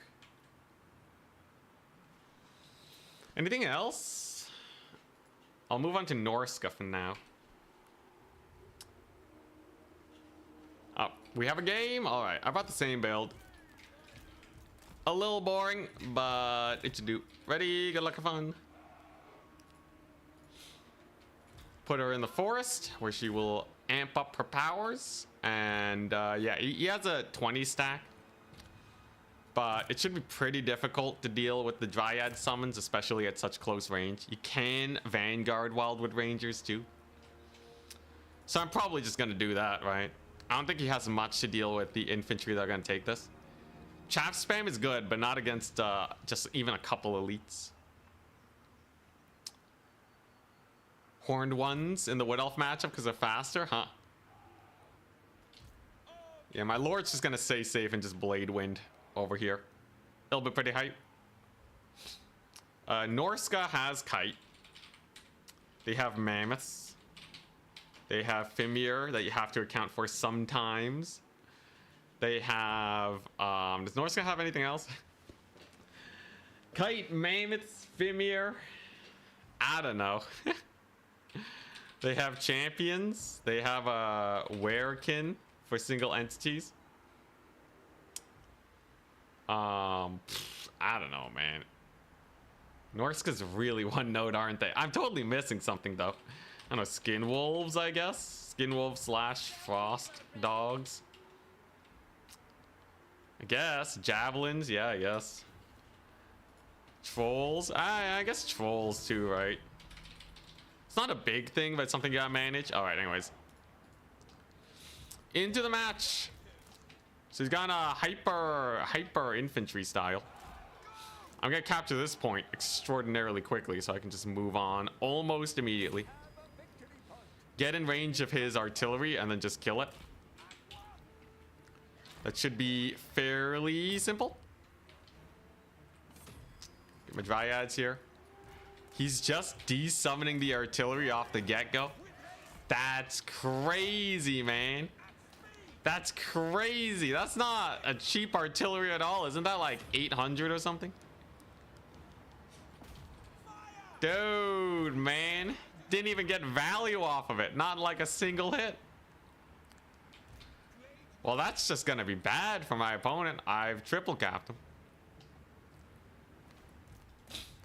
Yeah, these full infantry armies. I don't know how I feel about them. So I'm just gonna spam Dryads now. Decent amount of cav, yeah. Oh yeah, there's Skyla in there too. Are you shooting at my Sisters of Thorn with something? Interesting. Here we go. He is definitely not playing aggressive enough. No Orc Archer Boys, which I feel like you kind of need to stop this skirmishing. When you go wide, though, it can be pretty difficult actually defending them, though. So it's kind of understandable, but, like, he's kind of getting mulched right now. Like, this is not going good for them in the slightest, man. He's already down one Orc Boy. He's already down one Orc Boy. He has a bunch of non-spear goblins. I can cycle charge him if I want, man. They're goblins. They got like no mass. Yeah, sure, why not? He does have fermented fungi, so we do have to be a little wary of that, I guess. Yeah, there you go. He did bait out one fermented fungi. That is mildly bad for us. These early captures, though, are going really well for me. And if he does commit to this, a Wild Rider rush, should just delete these Orcav dudes. Should be able to just disengage. I do get a nasty charge on him. Yeah, that was a pretty good rampage. He throws down the net, but not before I make contact. Will it be an overextension on my part? Stay tuned. He's gonna brace his spears. Net wears off. My guys are mostly fine. If I get a shot off here, I should be okay. I almost want to move in with my Lord, but she's got to generate magic right now. Okay, so we almost killed off his spear boys here. With them down, we're in a pretty comfy position. I'm kiting off his cav at the moment. Because they can't really chase, and if they retreat, they're also in for a bad time. The spear boys look like they are going down, and you know, we managed to survive that without taking too much damage. Ignore the value trading. It doesn't track my skirmisher value. So it is fairly useless for this particular situation.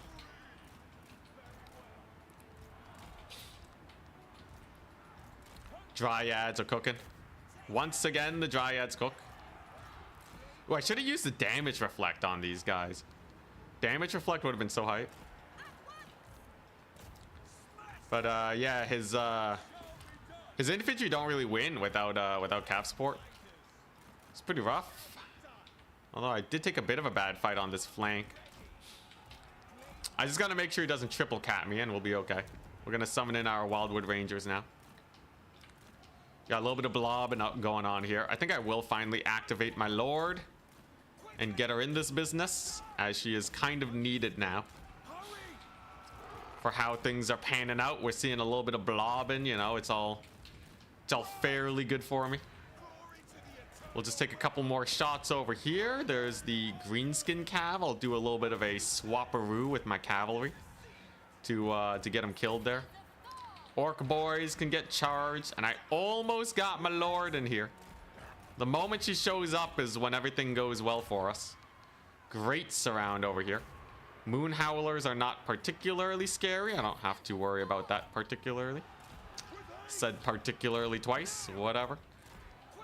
And here comes the Blade Wind. I haven't experimented much with Blade Wind, but I'm interested to see if it's good or not. He overextends with some of his cavalry, so that's a great time. And let's just plop down. Let's just see how it goes, right? That's a good time to throw down my damage resist. There's the Blade Wind. Instantly deletes a bunch of dudes. Nice. So just keep pushing with them Dryads on there. We killed off his cav on the flank. I still have a double cap and like 1,000,000 points, so I really am not too worried about the current state of things.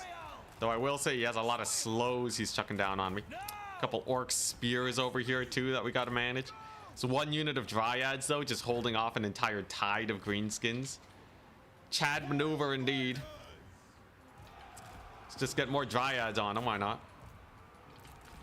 Now we're just saving up for more elite cav. And we're just looking for blobs, right? Like this right here.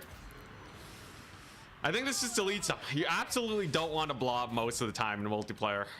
Because then this happens. Blade Wind's not bad. For 10 wins of magic? For 10 wins of magic, a high DPS vortex? Now, he's obviously feeding the Blade Winds. But that's pretty spicy, man. That's a spicy meatball. You absolutely do not want to blob against that. Yeah, it's like campaign. It's like campaign right now. It's glorious. We got another Blade Wind lined up over there. Oh my gosh. Actually a decent spell. Who would have guessed? Alright, I think I can just kill his Lord now and then it's over. This game went pretty well. I still don't know if I'm going to make it to semis though. The round 2 loss is so rough. There we go. These Dryads are basically out of the picture anyway, so I'll just cast Blade Wind dead center. That should get him routed. Cast a little bit of magic on my guys, not a big deal. We have lots of cycle charging. His Lord's looking very low. The Blade Wind routed off one unit, softened him up. So they should not be an issue. He did recapture one of the points, but he's trading very ineffectively. These charges into his infantry here should just mop up now, because I do have a unit of Dryads there. It's finally time to go for that back line too, as it is extraordinarily exposed. There's my cav charge. You gotta be careful with cav charges. You can start to down trade if you're not careful with them. Like, you gotta be taking some seriously good engagements, otherwise you're boned. And this is why I took Blade Wind. Oh dang, he took Fanatics? You crazy lad. Can I just raw cast a Blade Wind here? You can actually kind of raw cast a Blade Wind. Holy, deleted those Rusty Arrows. Rusty Arrows are now gone. Let's get our cav here. We've retaken our capture point. Wondrous. I have a solid rear charge on his infantry to get him out of here. And yeah, this went better than the last one. This went better than the last greenskin game. I think he just didn't have the archers, and desummoning the artillery piece at the very beginning was just really bad. It would have been better dismounting the artillery and saving it for the late game, because I'm not gonna be able to dive his backline in most situations. He totally could have totally could have just settled for that, and I think he would have been fine. Instead, he just lost value at the very beginning of the match. You did not win on one yet? Yeah, but we're totally fine, man. Dude, these blade winds too. 288 kills Spellweaver with 3 more blade winds left in pocket. Not to mention its burst damage is also really helpful for routing off targets compared to like Flock of Doom. I would honestly consider this over Flock of Doom in a lot of situations. He did kind of feed it though. Flock of Doom is better against players that spread out. So I don't know, maybe not. Overcast Blade Wind. More damage? No. Just extended duration. One cool thing I believe is you can't just raw cast it on cavalry. How risky is this and how much damage will it do to his cav? You know, it didn't friendly fire that much. It didn't friendly fire that much, and it did kind of delete his cav. Yeah, it might be better than Flock of Doom. Like, that was pretty sick. Brings her up to 1600. I still have more.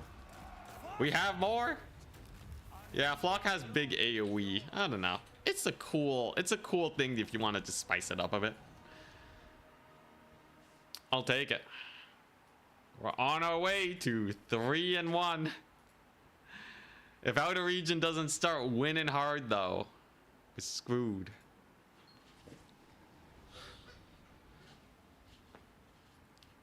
Very nice. Yo, Wood Elves. You have to be worried about Way Watchers. Deep Woods. Tree Spam. Mantide. You have to be worried about Snipe. Lord Snipe.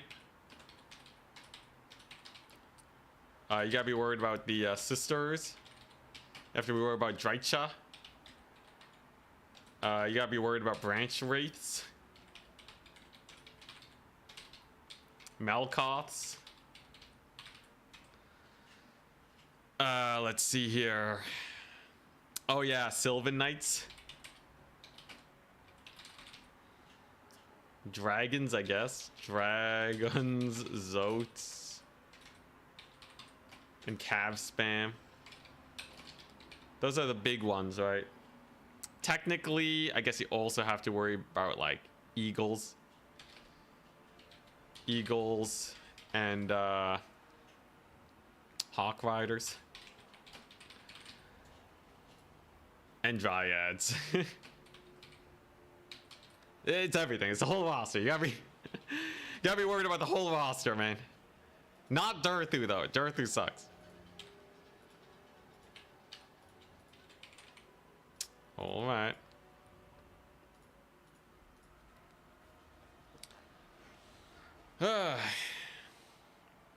Pit of Shades is 5 seconds to cast. Really? It's faster than Pit of Shades? Hell yeah.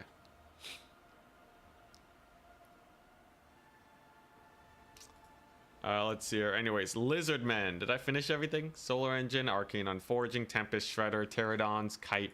Oh yeah, Salamanders. Salamanders are really annoying.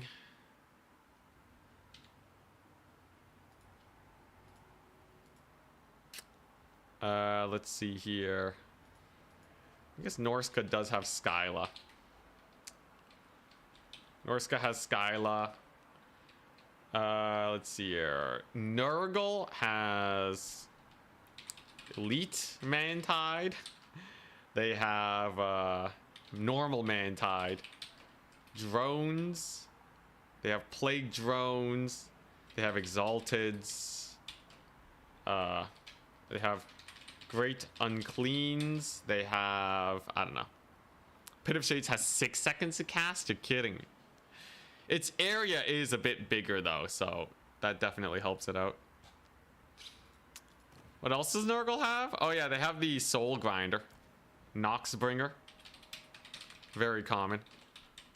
Horseman. Toad Dragon. Foot Tammy. They have the Trolls. They have normal Toad spam. Furies is something I very often forget about. Plague Ogres can be annoying. They're really tanky, man. You wouldn't expect it. That's about it though, right? Oh yeah, Rot Knights. They technically have chariots too. And yeah, the double exalted hero. All right. Death heads, yes, death heads. Death heads. Thank you guys, thank you. Pestigores, yeah. It's part of the man tide though, comes with it. Dang, I don't think I matched into anyone good after Outer Region. I'm still technically, okay, if we look at it right now, Outer Region has gone 3 wins. So I am in 4th place with a decent number of opponent points. But yeah, Outer Region lost to Navi. Oh my gosh. Come on, man. And I down matched, I think. I would have loved to have matched into Outer Region again, but such is life. We're in top 4 though, so there's a chance that we make it. There weren't too many signups, but the odds that someone gets better opponent points with this last round are fairly high. I guess Oishi and Navigator are fighting each other, so maybe we make it. Hard maybe. I'm gonna give it a hard maybe on if we make it or not. Well, on Atsushi Castle, okay.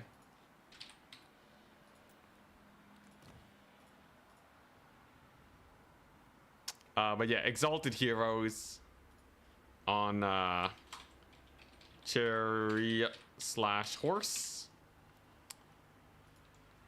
Ogres.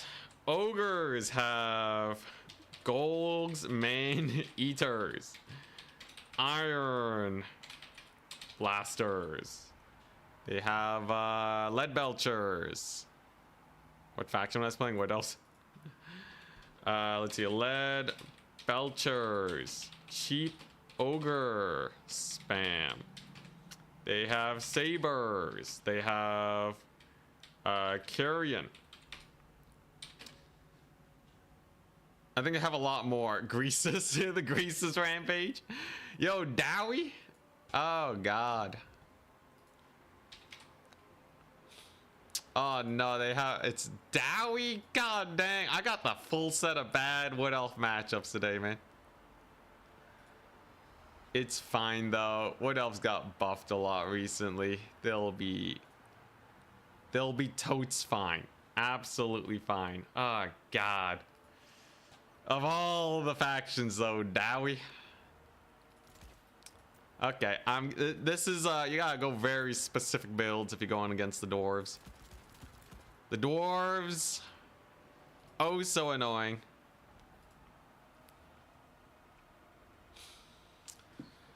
It's hard to arrows of Kurnos or artillery, too. It's not impossible, but...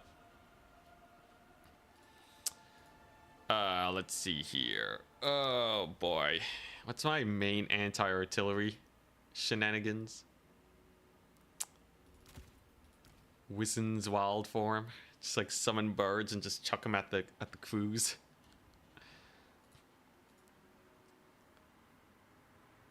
All that.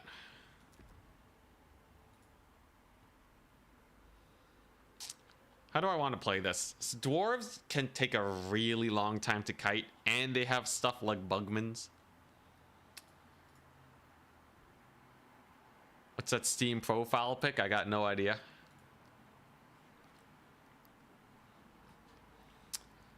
Huh. The Dowie. The Dowie. So Dryads probably still trade decently into them, though clearly Wildwood Rangers are the de facto unit that'll be good here. A lot of people like to go full rush against dwarves. I don't blame them. Seems like a pretty decent style to me. Let's see. I think I definitely just want to go for this.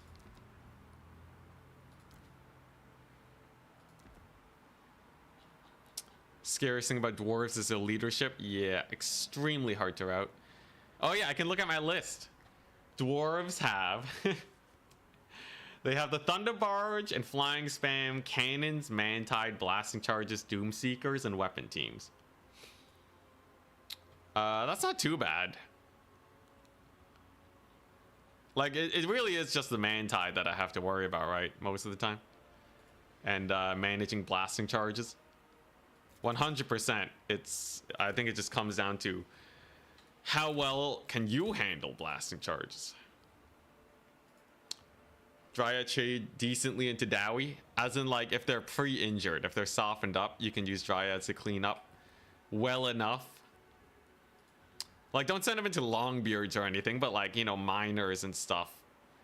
Dryads should perform quite well.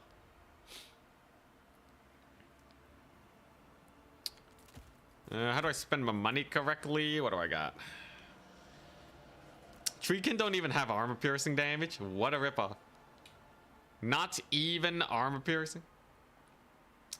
War Dancer missile resist buff works versus blasting charges. That's kind of jokes. That's kind of jokes. Plus the physical resist. You know what? Mayhaps I will consider that. That's kind of hilarious. If true, that is definitely something worth considering. But yeah, I think I got a good enough build. Dwarves is spooky, but I've been playing Wood Elves versus Dwarves for ages. I got cavalry and stuff too. Okay, back to what ogres are. Back to what ogres are good at. What do they use? Noblar spam.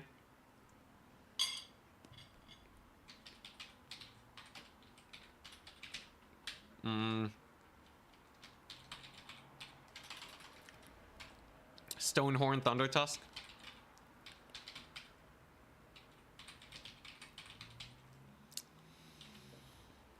Anything else though? Am I missing anything? I guess they do have Spirit Leech. And Burning Head.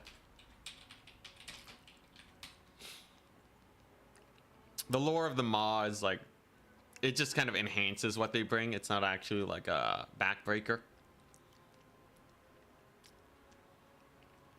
Also, yeah, Cavalry versus Doomseekers can be a very bad idea indeed.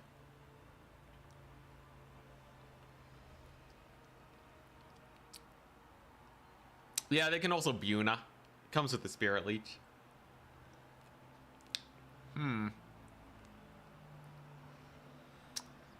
I've got to be missing something, right? Ogres have a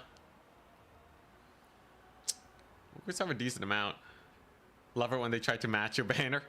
It's different enough, don't worry about it. Pigback Riders, I guess? I don't know. Pigbacks? I don't know. Man-Eater Pistols / Great Weapon? Yeah, I guess Ogres are kind of one note. Skaven is just Rat Tide. They have Giselles. They have Flensing. And they have Doom Flayers. They have Mortars. Globadiers. And you gotta manage their Storm Vermin. But that's about it though, right? I think that's the bulk of like what's good. Oh, and Triads, I guess. Triads are kind of popular. Otherwise, fine. Yes, Skaven just have nothing. Easy win. Slaanesh has Rampage for days. Rampage, spells / abilities / army abilities. They have Hellstriders. They have, that's basically it, right? They have armor. Fast armor. With shields. Oh, God. They have skirmishers. Yeah. Pavane comes with the Rampage for days. Anyways, I'm gonna kite Dwarves. Call me crazy. I think it's doable. It should be doable. I'm not too worried about this guy. The only worry is like if Outer Region doesn't win, I don't make it to semis. Then again, if Outer Region loses, I go above him. So you know what? Maybe I don't want Outer Region to win. I might want Outer Region to lose, because even though I have fewer opponent points, I'll have 3 wins.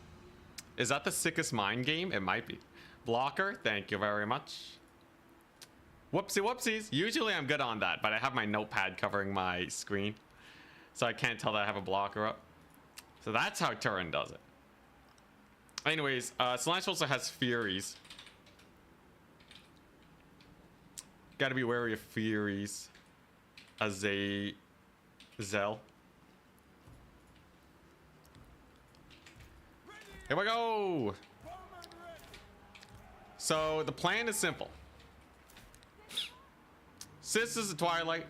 He bought Thoric. Sisters of Twilight are my anti-artillery solution that I want to go for. The Way Watchers are just gonna pick them away as fast as humanly possible. I brought my 1 arrows of Kurnos that I'm allowed. That should clear off his infantry very quickly. And if he doesn't shield, if he doesn't use his shields against these guys, I'll be good. So you want to have the missile resist activated on these guys. Interesting. Doesn't look like he has too many range units just yet, though. 17. 5. 5. 4. So, okay. Yeah, I guess he just doesn't have a lot of dudes, I guess. Okay. Should be fine by me. This is definitely a time for Stag Knights. Sisters of Twilight should be able to get a pretty decent shot off on these guys. There we go. You know what? I'm just going to get my volley off. We don't need this ability anymore. He doesn't even have ranged here. Dryads versus Miners. We'll see how that one goes. But yeah, I just got to be a little careful with my shots here, and I think we'll be fine. So just like flanking shots into Dwarf Warriors is what I want. That should go decently. And we use these guys to clean up anything that chases my dudes. You can see how effective the Sisters of Twilight are. Is it just Dwarf Warriors? Oh god. There's the missile resist. There's the missile debuff on them. No blasting charges is so weird to see though. See, Dryads do kill his Miners, by the by. Okay, yeah, he's just getting caught up. Okay, you know what? Fine by me. My guys are deleting his infantry. I'll take it. Sisters of Twilight have a heal, so I'm not too worried on that front. He actually went really hard on the single entity squad, and I think that's gonna screw him over here. Way Watchers are nothing to scoff at either. They're a brutal bunch. Arrows of Kurnos there will be good too. Oh crap. Kind of took a huge volley from him. Didn't even activate my heal. Whoopsies.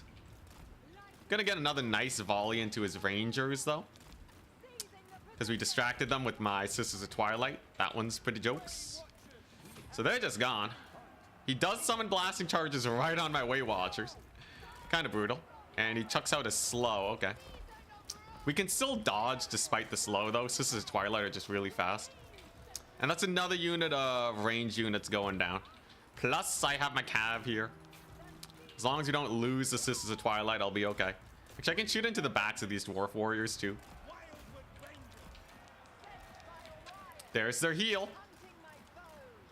So their heal should be triggered now. I just got to make sure they don't route off the wrong side of the map, and I'm okay. So there's a charge. Here comes Macav. Come on, heal. You got this. He summoned some Miners, and not gonna do that much. The Way Watchers are cleaving through his guys. And yeah, so far we've been getting some real nice engagements. Yes, he does have a couple blasting charges. But Sisters of Twilight got their heal off. Wondrous. We got another route over there. I misclicked. Gotta make sure he doesn't get any blasting charges off. There we go. Nice. Really, I'm still so surprised I didn't bring more blasting charges. He would have been in such a better position had he gone hard on the blasting charges. But now it's just kind of awkward for him. All right, let's get this guy on the flank so I can get my arrows of Kurnos off. If I'm correct, it's not banned, so I should be okay. So I think it's not banned. Yeah, okay, it's not banned. We're good. So we'll just get a shot off over there. There go his miners, wondrous. We just start cleaning up all these infantry units. This is the Twilight doing fine. To kite the Dowie. To kite the Dowie. Alright. Sick. So my Cav can just go over there. Clean up shop. They got the heals. He's retreating from these guys. Interesting. That's a fat shot to the back while he does that, though. So it's a pretty painful retreat, I'd say. Each shot is very important here if we're going to win this, by the by. But I feel like he just kind of went too wide by the looks of it. I'm not calling it just yet, though. He could still very well win this. That's a massive Way Watcher shot, though. Pull some of his forces off of here, so we'll just use a Dryad recapture. Most of my Sylvan Knights are doing great. My anti-infantry options. Yeah, I feel like the Wood Elf anti-infantry is so much better than it used to be.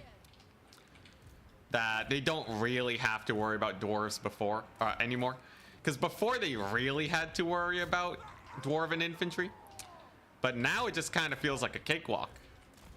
I can just confidently YOLO my dudes in and it's fine. I think, you know, for sure he could have had a lot more miners. But this was not a particularly scary game, I'd say.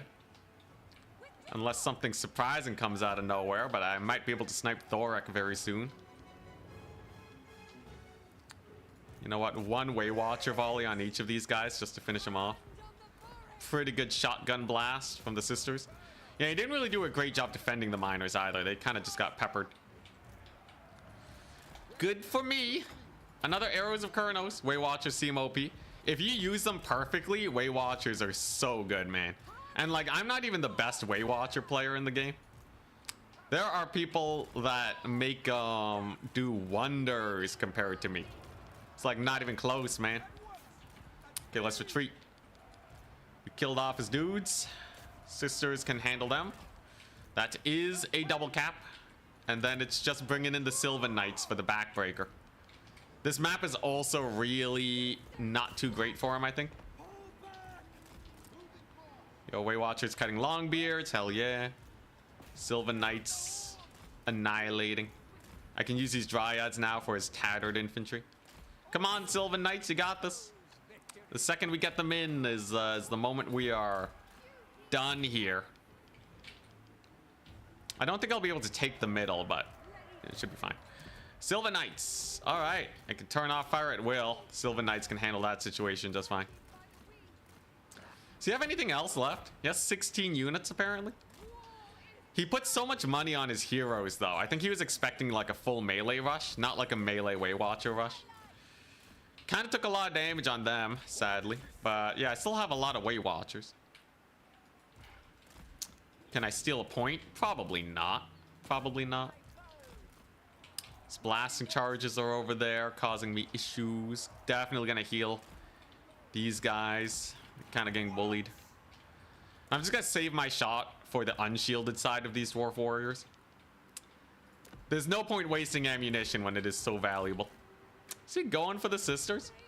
He's trying to shoot up the Sisters of Twilight. What the crap?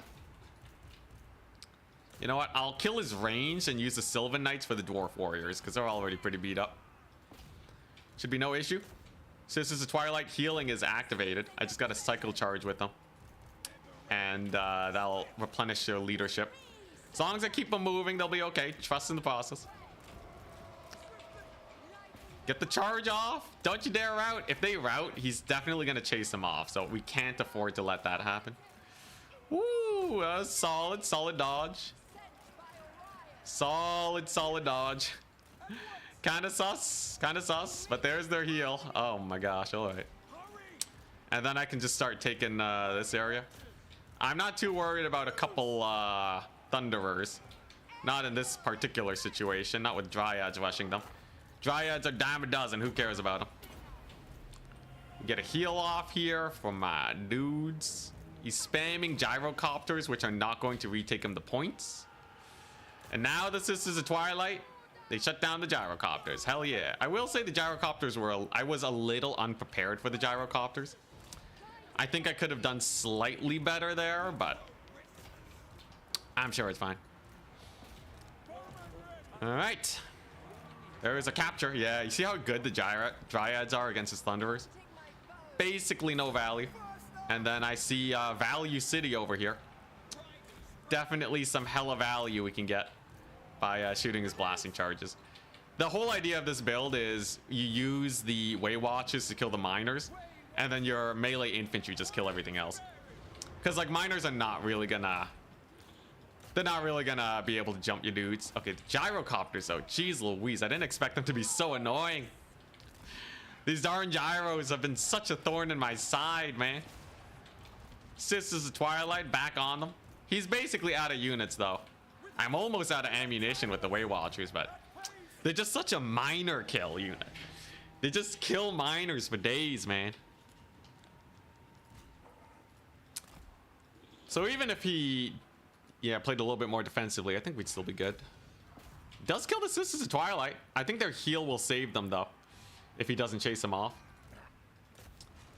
We'll see, we'll see. I don't think I have anything to patch them up, sadly, but whatevs. One volley over there for good measure. One volley over here. I'm gonna have to de-summon these guys soon. They came back only to get blasted by the thingy.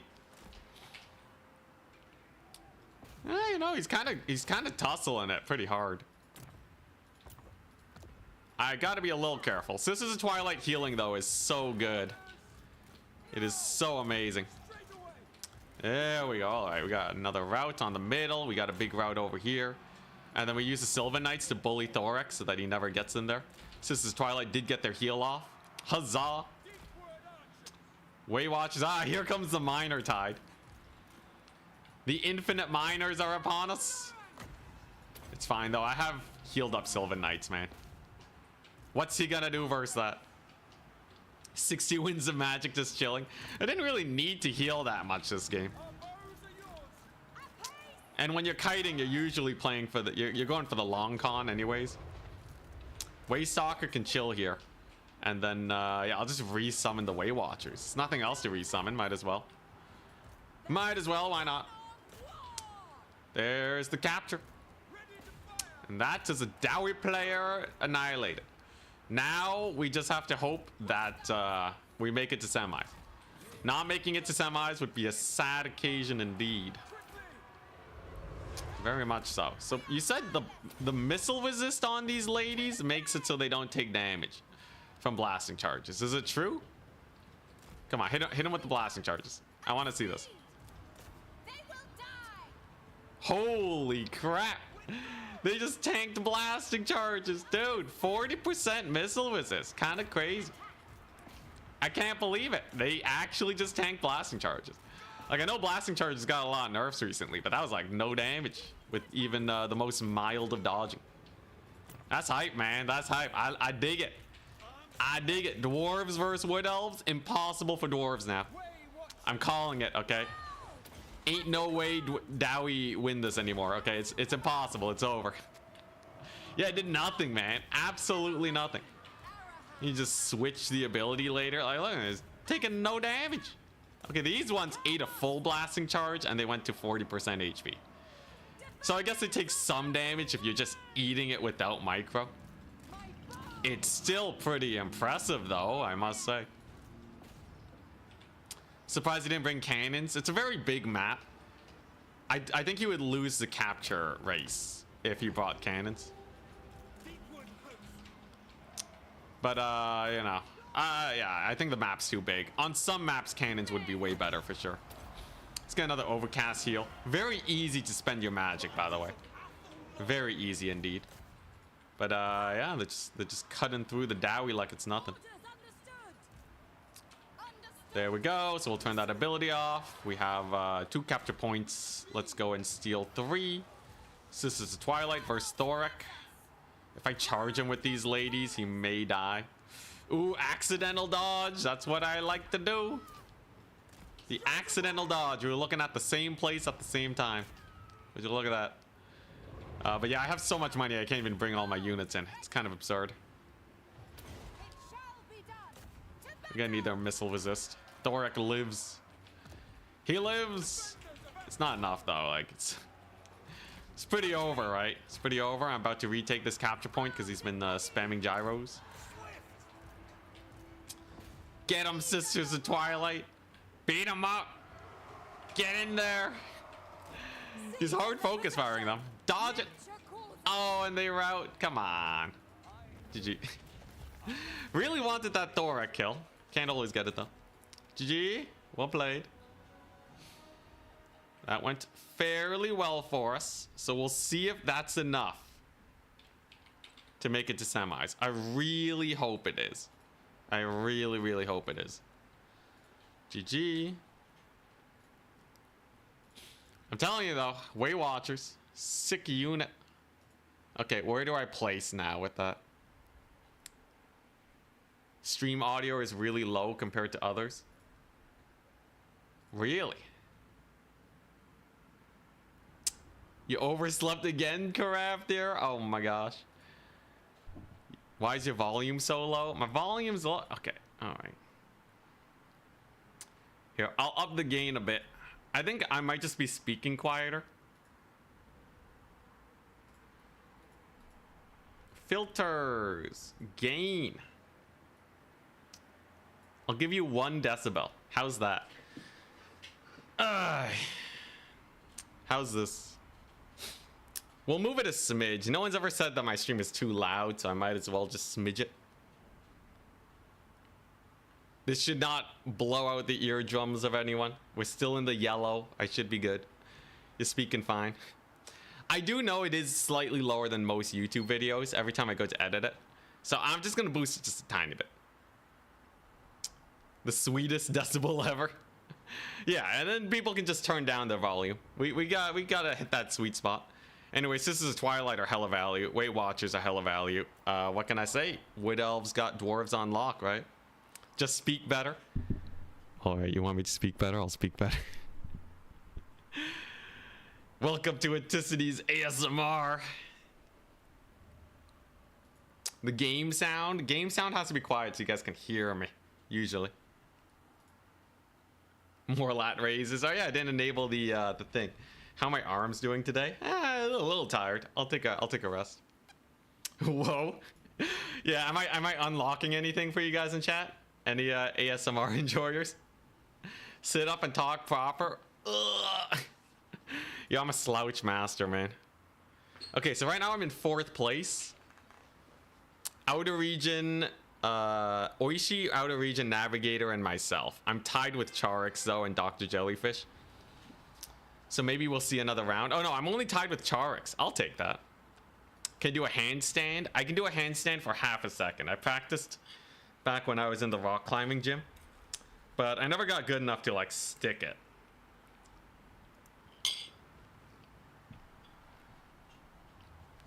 You're doing a stretch.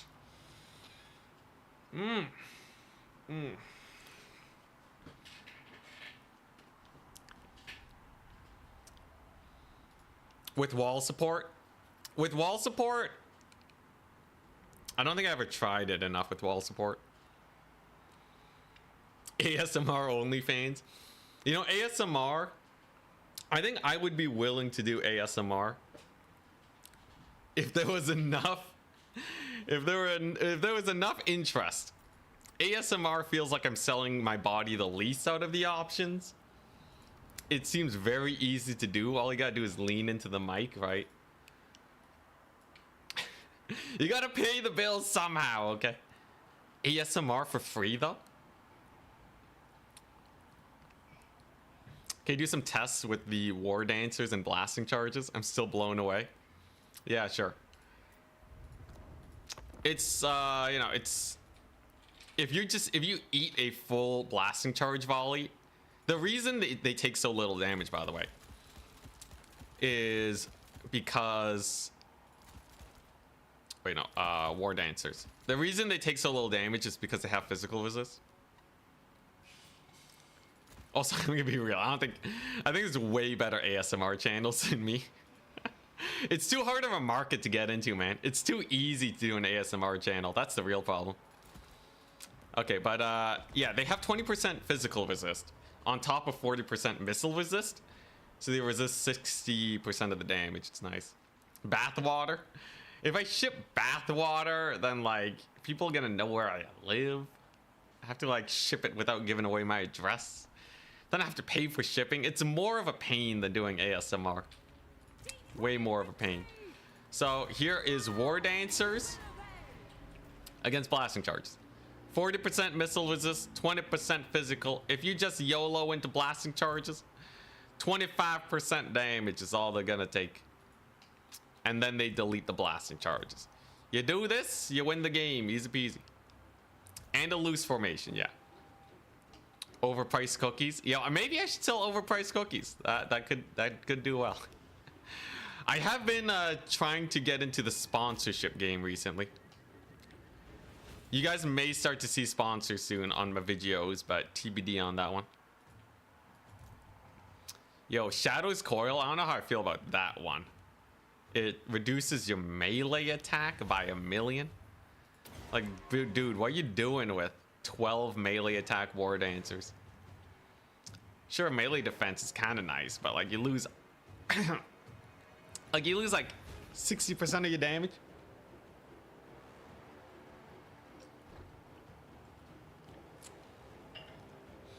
Why don't you do a collab with Legend? I don't think there's much to do with the Legend collab. We should do, you know, I should do a collab with Legend where we both get disaster battles, and we do two things, right? Who can save the disaster battle faster, and who can get more value after the disaster battle. And then it'll be like a nice competition that we have going. Anyways, so if I'm tied with Charix, it's okay for us. It's not impossible. Tied with Charix is a good position to be in. I'm still tied with Charix, hell yeah. I'm also tied with Dr. Jellyfish. We might see a 5th round.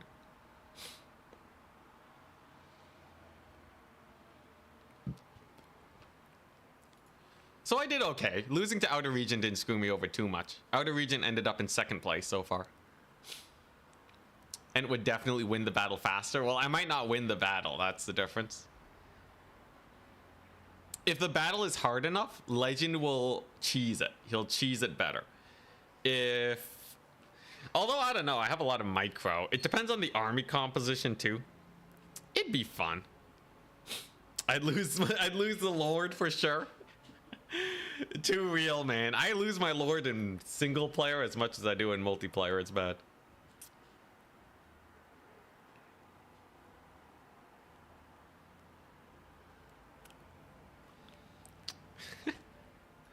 I think Legend definitely has way better efficiency than me. Because he has patience. Something that I severely lack. Alright, come on, give it to me. Give me the semis. I need me some semis.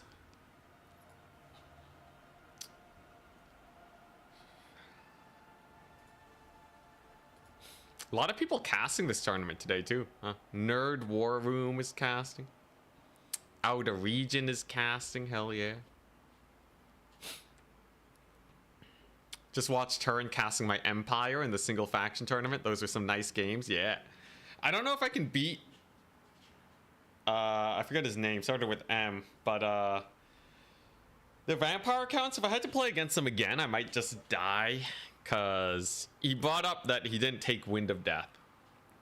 So, we'll see.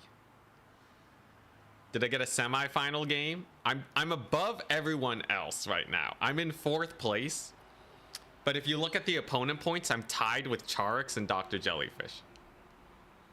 So, we'll see how they manage this tie. Maybe I still get sent to the top 4 anyways. Because there is like another tie-breaking system. Maximillionaire? Yeah, I think it's Maximillionaire. Martinus is the Empire player. Maximillionaire is the Vampire Counts guy. saving your disaster campaign, but there's a 10-minute battle time limit. Legend would find a way to cheese it. Alright, you gotta be careful with that. Are you ever going to do a vampire counts focus? At some point. I think vampire counts are a really strong faction right now. With their whole Wind of Death and Mantide shenanigans. I should add that to the list. Vampire counts. Wind of Death. Ultra Mantide. Crypt. Horrors. Lord Snipe. Dragons. Vargeists. Vargolfs.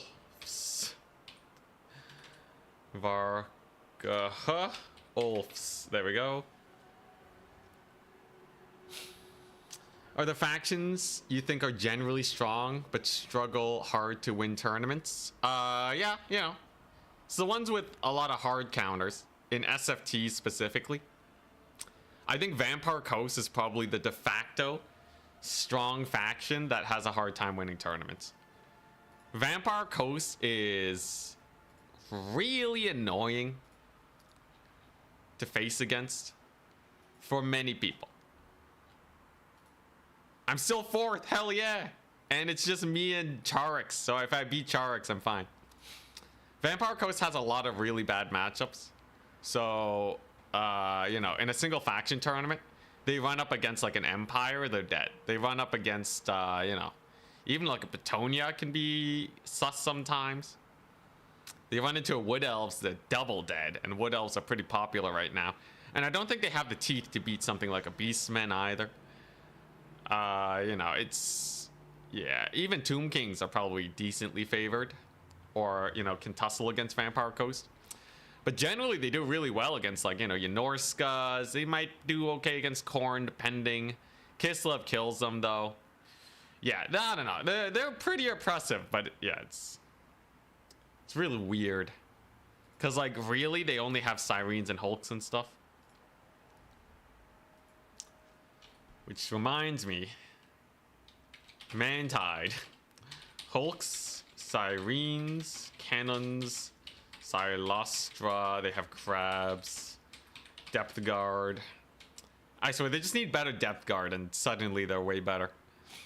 Bomber Bats don't count because they suck right now. Fell Bats do though. Fell Bats? Anything else? Bessie. I guess, yeah, not much. Oh yeah, Moringulls. Those are the main ones. Bloated Corpses though? Yeah, Moringulls always surprise me every time they show up. Tzeentch has Lord Snipe. Green Knight. They have Changebringers. They have Blues. Jerry Utz, Exalted Heroes. That's about the gist of it. Tzeentch doesn't have that much. They're pretty chompy. Oh yeah, Soul Grinders. Yeah. Gotta be wary of the Soul Grinder Snipe. That one catches me out sometimes and just deletes me. Otherwise, nothing too crazy for Tzeentch. Warriors of Chaos have Blood Beasts. Aspiring Champions. Forsaken. Hell Cannon. Skyla. Oh, dang. Semis are up. I'm up against Outer Region again. The Vengeance. The Vengeance. I typically have a pretty good matchup in this situation. Dunes of Cain. Ah, hell yeah. All right. Easy peasy lemon squeezy. This time, I don't die to Outer Region's Tomb Kings. This time, his Tomb Kings absolutely do not beat us, okay? They simply don't. I have too many tools, I think. I think so, anyways. So the biggest thing that I have to be wary of is, well, I don't know. Skyla. What? That's how you say the name, totally. Brother, you. How do you pronounce it? How do you pronounce it? Tell me, chat. Tell me right now. Let's see here. The certainty never makes you feel good. Okay, I should be careful. Check the list. Tomb Kings have Mantide with Ushopti, Screaming Skulls, Chariots, Sphinxes, Spirit Leech Spam, Ushopti Bows, and a Bone Giant. Definitely, well, they don't have anywhere to hide with their lord this time around. I guess that's okay. Let's see here. Man. Gotta be careful that I don't just get my lord killed. Spirit Leech Spam is a menace indeed. Skylar. It's Scylla? Oh, it's Scylla. Scylla and Fingram. Okay, well, I guess you learn something new every day, don't ya? I see. Alright. How am I playing this out? It's Scylla. Oh, I get it. It's the Tomb Kings. They're annoying. Very annoying. I can kill the Tomb Guard with Wildwood Rangers. That's not a problem.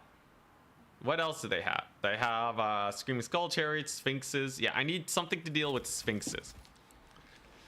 If I don't have a good enough tool for Sphinxes, we're dead.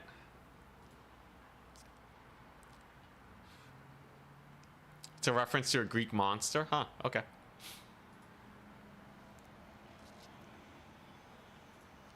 Yeah, I need some form of anti-Sphinx action, right? Blade Winding time. Blade Winding, maybe? I know Dryads are a solid choice. Elite Cavalry are a bad idea, though. Because his magic will be oh so effective against them. Ugh. More cav. Yeah, I can't just spam cav. You definitely need a healthy amount of infantry. Definitely need a healthy amount of infantry.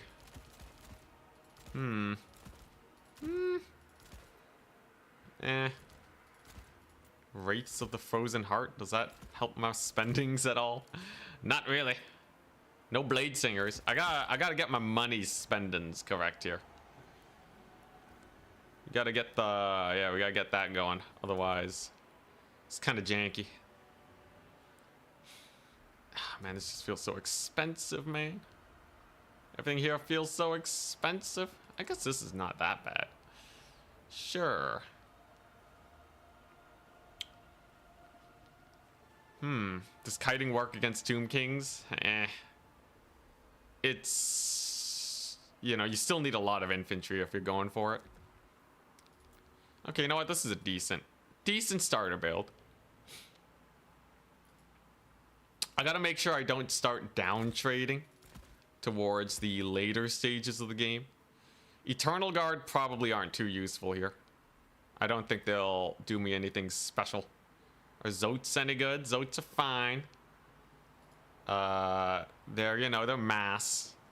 But they will die to Ushopti, so I'm not the biggest fan of them. They are resistant to his magic, though.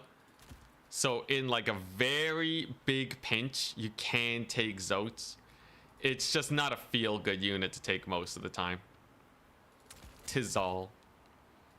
Okay, so are War Dancers good here? I feel like War Dancers are not it. But like, I don't want to spam spears either. That doesn't feel too great. Maybe I'll take one of these. Got a decent amount of mass. I got me a decent amount of mass. Probably cut one of these. Take me, one of these? Really? No, it's too risky. It's too risky. I can't do it.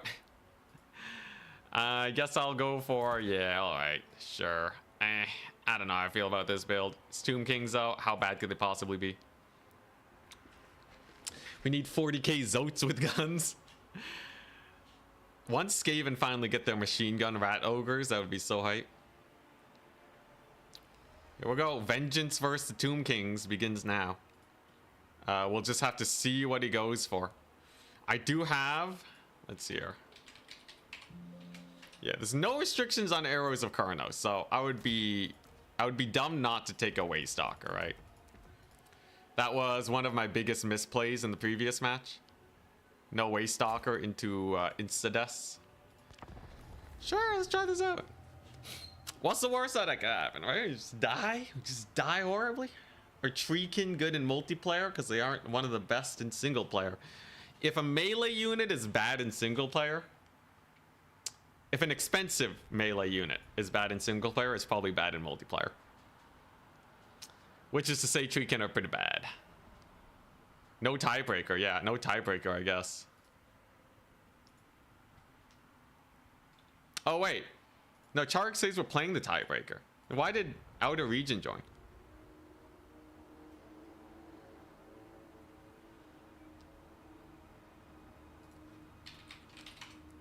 Oh, no, there is a tiebreaker. Nice. All right.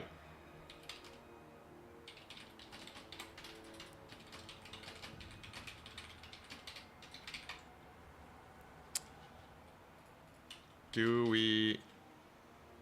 you want to keep same armies if I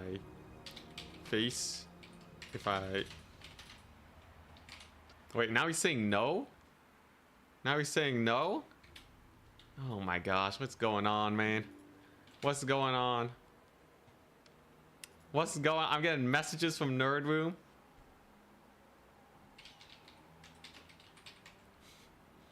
Are we playing tiebreaker or no? Also, we loaded in. Do you want us to reset? Yes for tiebreaker. Okay. All right, it's yes for tiebreaker.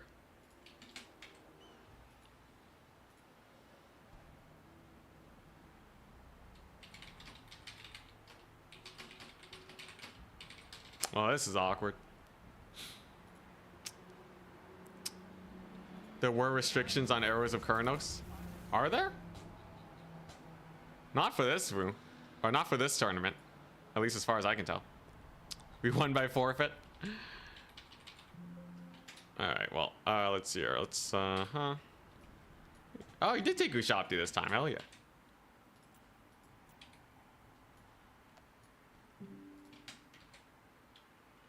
Alright, well, there's our armies. Okay, and then we keep armies if we win tie. Okay. Alright, I'm up against Charix then. What confusion. Oh no, Charix already sent me a code. Crap. Join with code. Password. The super secret 1 character password. Alright. We're good. So we are up against Charix then. Interesting. Should be fine. Should be fine. Crap, did it save my build? Looks like it didn't. Crap. Whatever, it's fine. Alright. Lizards. It's a lizards. Alright, that's fine.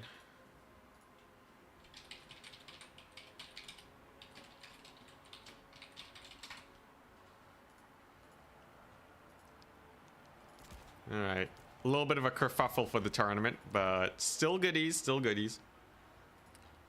So, I gotta beat Charix's Lizardmen on Glade of the Everqueen, I guess.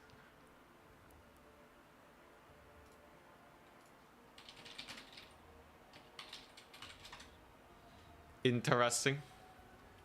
Charx is a menace. He's gonna go triple shredder. Boy, alright.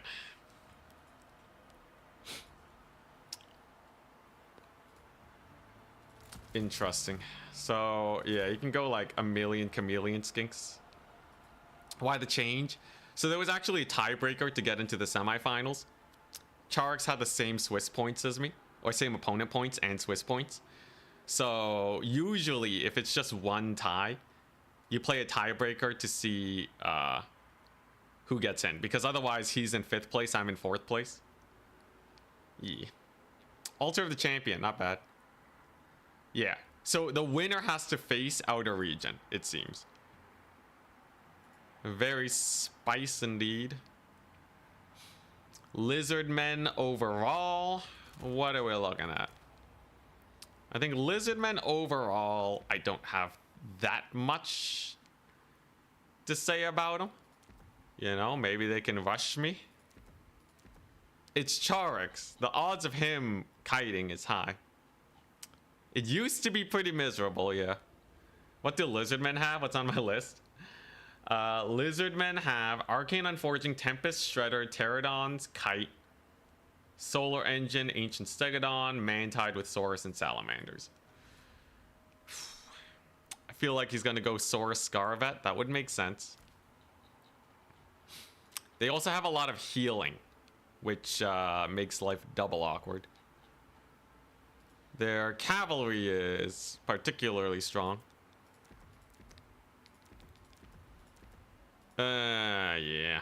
Salamanders and Razordons are almost guaranteed. Yes, yes. Yes, yes. So what's the best way to tackle them? I do get bonuses for fighting in the forest. And my spears are particularly good here, I would say. So that part's pretty nice. Yeah, we got some spears going. I could take this ability. That's pretty cool. The tree line actually does help us out a decent amount here. So I think if we just make use of that to its maximum potential, we'll be okay. Precursor chameleons. There's a lot of stuff he can bring that would be so annoying for my cavalry. Chameleons of stalkers and skinks. They're both butts, man. They're both absolute butts to deal with. And unless I bring out some forbidden tech to deal with them, they're just gonna get value, right? It's just raw value. I really don't think I have that many options versus them either. Like, I would need a hefty cav charge to kill him. But I don't think that's gonna go my way. So we'll have to play out some different play styles instead. He's been liking Mazdamundi with nets a lot recently, I've noticed. So I would expect something of the sort there. This is a matchup where Tree can do well, maybe. Probably not. Probably not. I'm gonna need something to deal with, like, the rogue Saurus warrior too. We could just see like a random Saurus warrior, bunch of big dinos maybe. Big dinos can be pretty spooky if you're not careful. Zone Doom stack or no balls? I'll take the no balls.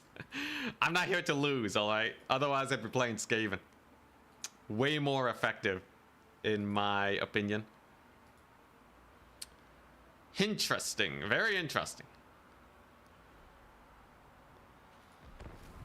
Sure, I'll try this build. What's the worst I can have? We're gonna have to play extraordinarily careful.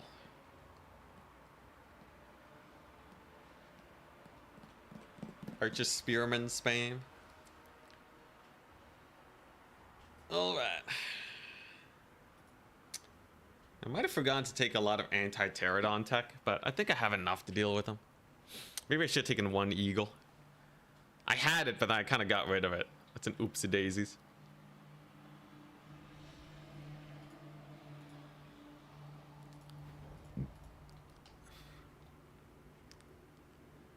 Here we go.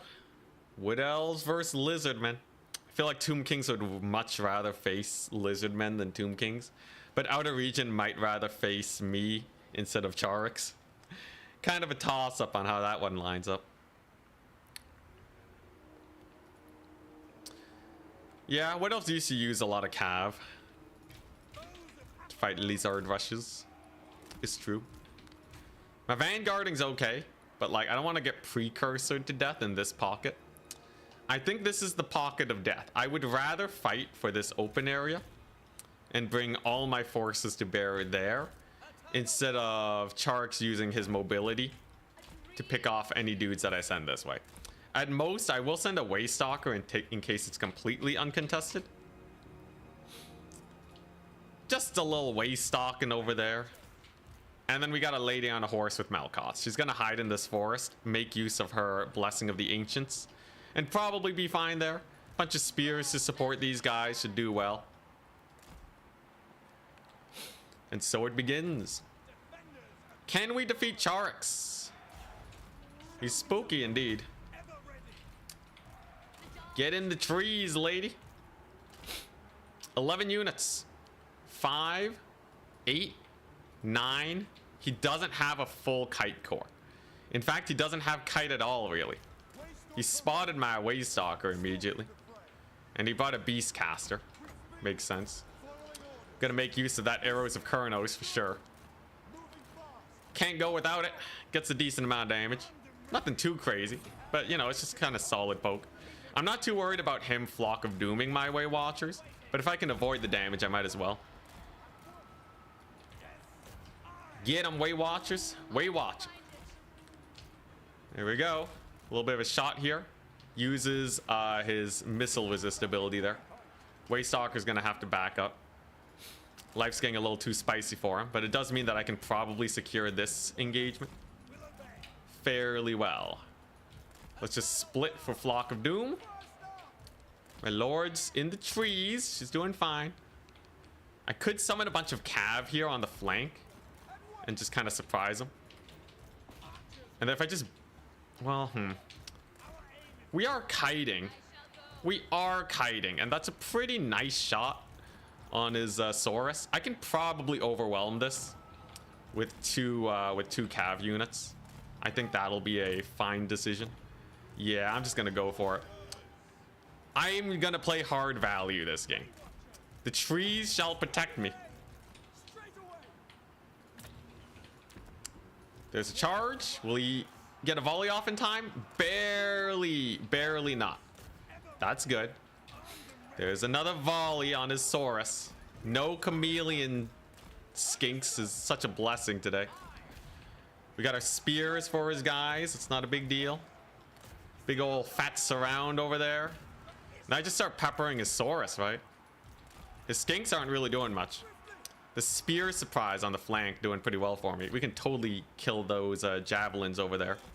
And then it's just chasing down his skirmishers that he has in the distance. That should be fine. Spears are doing goodies. I've mostly been ignoring the Saurus warriors. So I just don't think... oh, he has Oxyotl here? That's what he's been using? Is that an Oxyotl pick? Kind of seems sus, I'm not gonna lie. To just have Oxy so out in the open. A surround on him would be painful indeed. Arrows of Kurnos on the Salamander hunting pack. I think we might want to take that tussle. Seems like it could be a good engagement for us. You can see over there. Oh crap, they're about to get a volley off on me. Pulling back from that business. We don't want to get baited into a big Cav fight that's disadvantageous for us. We should be able to kill off his Saurus though. They're extremely bruised now. You know what? Malkoths on these guys should be enough. I got that capture point. That's good. Get a one last volley on these guys. Actually, nah. Shoot the missile resist dudes. That'll do. So that point should not be his to take. Then we bring in our Wildwood Rangers for his Saurus. That's pretty good. We've got him to overcommit heavily on this side. Quite heavily indeed. We've shut down most of his range tools. I'm feeling fairly comfortable right now. He hasn't really been able to get good Flocks of Doom at all either. That part's been pretty painful for him. And yeah, that super commit of the elite cavalry on the flank, and we're just denying it. The Wood Elf deny flank is a brutal one indeed. Sub out these guys for better infantry. Just shoot them, and yeah, okay, so now he's bringing in the flyers, so I will have to deal with them. But it looks like we'll be able to secure this middle point fairly well. I don't have that much to deal with flying, though. That was the one thing I was a little bit worried about, that I kind of misplayed. Not a lot to deal with that, indeed. Here comes the cav, but they should be bogged down fairly hard, especially because I also have the Wild Hunters of Kurnos here to bully them. They are completely unsupported. Maybe they don't even have a clear charge here either. Yeah, they're just gonna get sandwiched. That's a brutal engagement for them. So then we just go here, clean up the rest, and then I think we're fine, man. That's a massive charge we just got on his cav. Huge route on the left-hand side. And yeah, I think my infantry were just far superior, it seems. It appears they were far superior. As long as his flyers don't cause too many issues, we're good. But he taps out. And that's a win against Charix. Well played, man. Well played. GG. I think, honestly, it came down to the build. The Way Watchers are devastating, man. They deleted his Saurus, and then we just outmaneuvered him with the faster army. If he spammed skirmishers, I think we would have been in a much worse situation. But it appears not. It appears that was not what he had planned. A solid win. Charix is definitely, he's still learning his, I think he's trying to learn Lizardman. But it seems like it doesn't really play that well with his playstyle unless he's going Skinks. Yeah, win versus Charix. Look, if he played Petonia, I'd be dead. Hey, that's Horse Warrior. What's up? Sorry I missed your box. I'm sorry, man. I'm sorry. Twitch chat's pretty empty. I was also focusing on the game. Okay, so we both know what each other's armies are because of the kerfuffle. But should be fine. So I bought a spell singer of crap, what was it? Dark magic, yes. I brought dark magic, blade wind, soul stealer, put her on a bird. And then I brought 4 dryads, 2 wildwood rangers, 3 way watchers. Okay. Oh, I took some more abilities on her. Crap. Oh yeah, it was Opal Amulet and Arcane Unforging. So I went super hard on her with the Blade Wind. And then he basically went infantry max. He only has 1 catapult and some Ushapti. So I should be able to win against that fairly well. If he brings in the catapult, I have a Waystalker with Arrows of Kurnos. So that's not a problem. Along with that, we have our Wildwood Rangers. It was these guys. 1 Zote just in case I needed some anti-large. It appears I do not need to summon them in though. And that's a build. It's a fine build. He has a lot of skirmish cav, which is interesting. Only 2 chariots, huh? And he brought Kotap again, which is pretty jokes. As it stands, though, he really doesn't have anything that stops my lord from just jumping his Ushapti. So I think we're fine. I believe we're okay. Fingers crossed.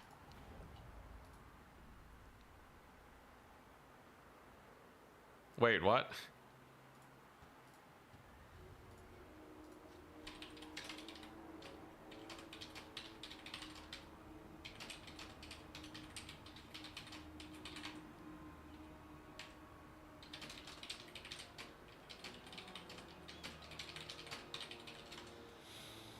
Double checking something.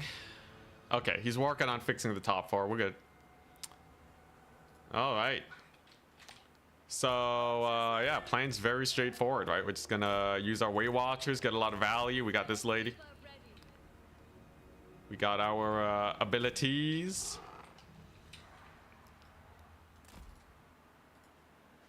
did you check the abilities on my lord? I think I got them right, but not 100% sure.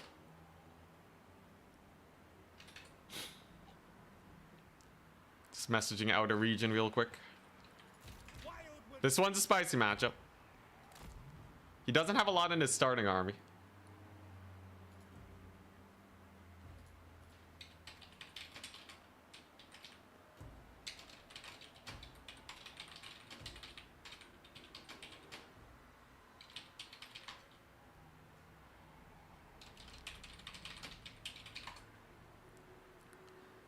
All that. Here we go.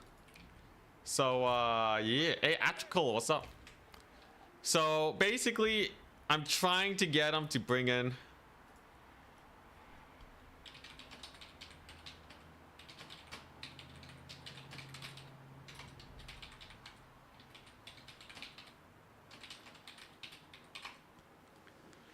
All right. Basically, I want to bait him into bringing in his artillery piece, and then I use the Waystalker to win. That's the gist of it. He doesn't start with chariots, which is nice. So he doesn't start with chariots. That should be pretty good.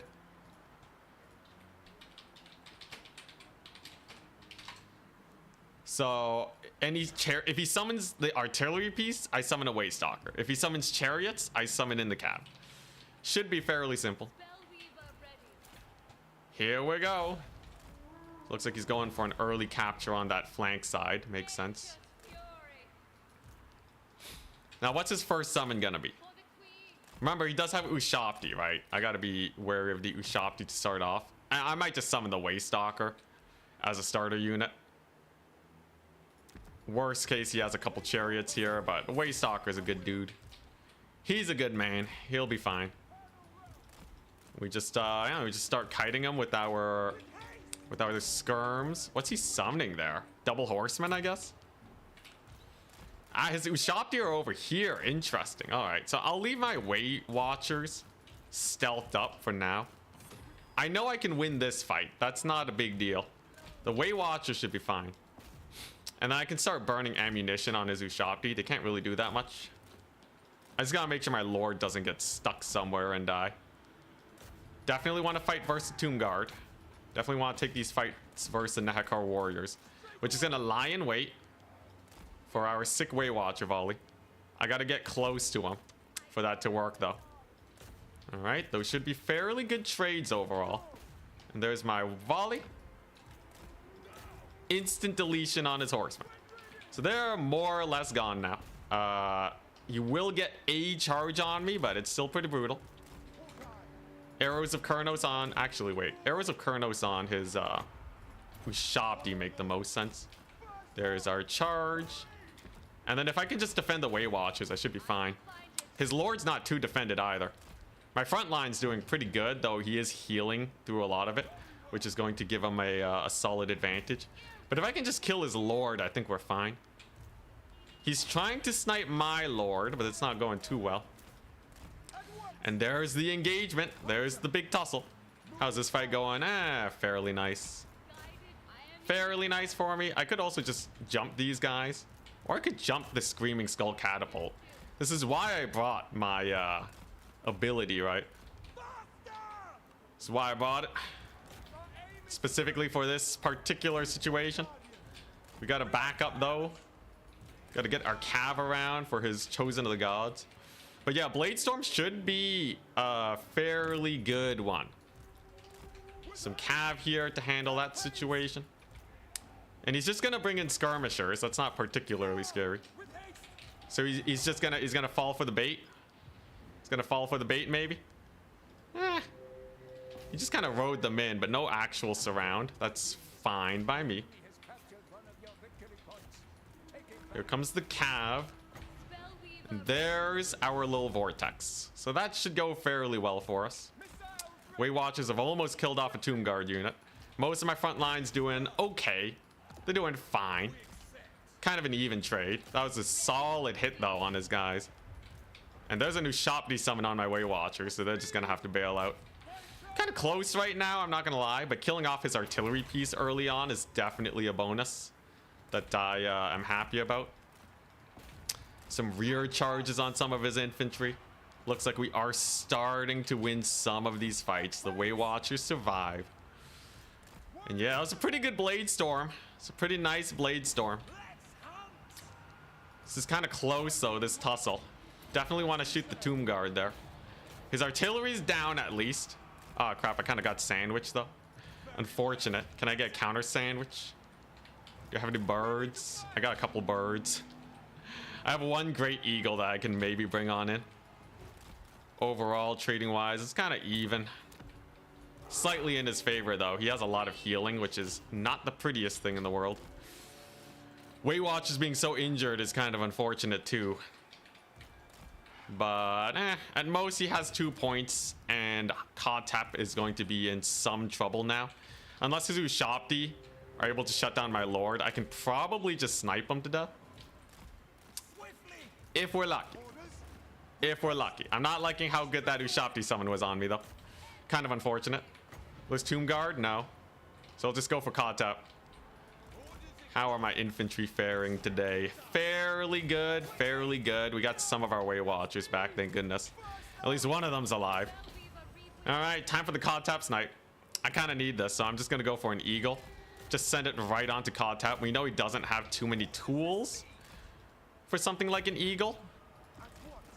So if we just hunt them down, I should be okay. These guys are very fast too. Eagles, that is. And we do have our Blade Storm shenanigans. Kind of seeing a collapse of my lines though. If we don't catch them, I think we're dead. I think Outer Region manages to win if we don't catch him here. So it really is a very important situation we have. There's my ability. There's the arrows of Kurnos. Right onto Kotep, gets a little bit of poke damage in. There's his chariots that I need to send my cav into. Unfortunate that he was able to get that. But yeah, now it's just Kotep hunt. It's just a Kotep hunt now. I've definitely been down trading though. His heal was kind of massive. But he has mostly infantry, so I don't know. My lord and the eagle are like doing fine enough, I'd say. There you go, that's a pretty decent charge. The slowing effect here is quite nice. I got more calving coming, that's good. I have my Waystalker here. Okay, yeah, Kotep's starting to take some heat against the eagles. A lord loss would be very painful indeed. So I'm just kind of hoping that that crushes it. His Ushopti are kind of in there though. But yeah, Kotep's getting hunted, man. I don't know what else to say. I have a Blade Storm too. So if he doesn't see it coming, this Blade Storm could be huge. I'm just gonna normal cast it. Dang, if I get a route, unfortunate. Come on, Cav, just get in there. I need him to blob up with his cavalry if this is gonna go well. I'm honestly not too confident in general by this. We see a little bit of a blob. Sure, I'll take that one. Come on, Eagles, get him. Get him, beat him up. My cav are doing fine, doing okay. Eagles are doing their best, man, but Kotep's such a menace, he's just refusing to die. I think we lose this one. This is a tough matchup, man. It's a very tough matchup. Unless Kotep, you know, maybe he does get deleted now. I'm just gonna finish the job with the Soul Stealer. Crap, that was kind of a waste of a Soul Stealer then. Crap, the wastes. I'm wasting away. All right. Loss of Kotep is good though. Eagles are fine. They're a fine tool. They'll do great. I have another Blade Storm I can pop in a second. I'll be able to kill his Ushopti. It's all about the race to capture points now then.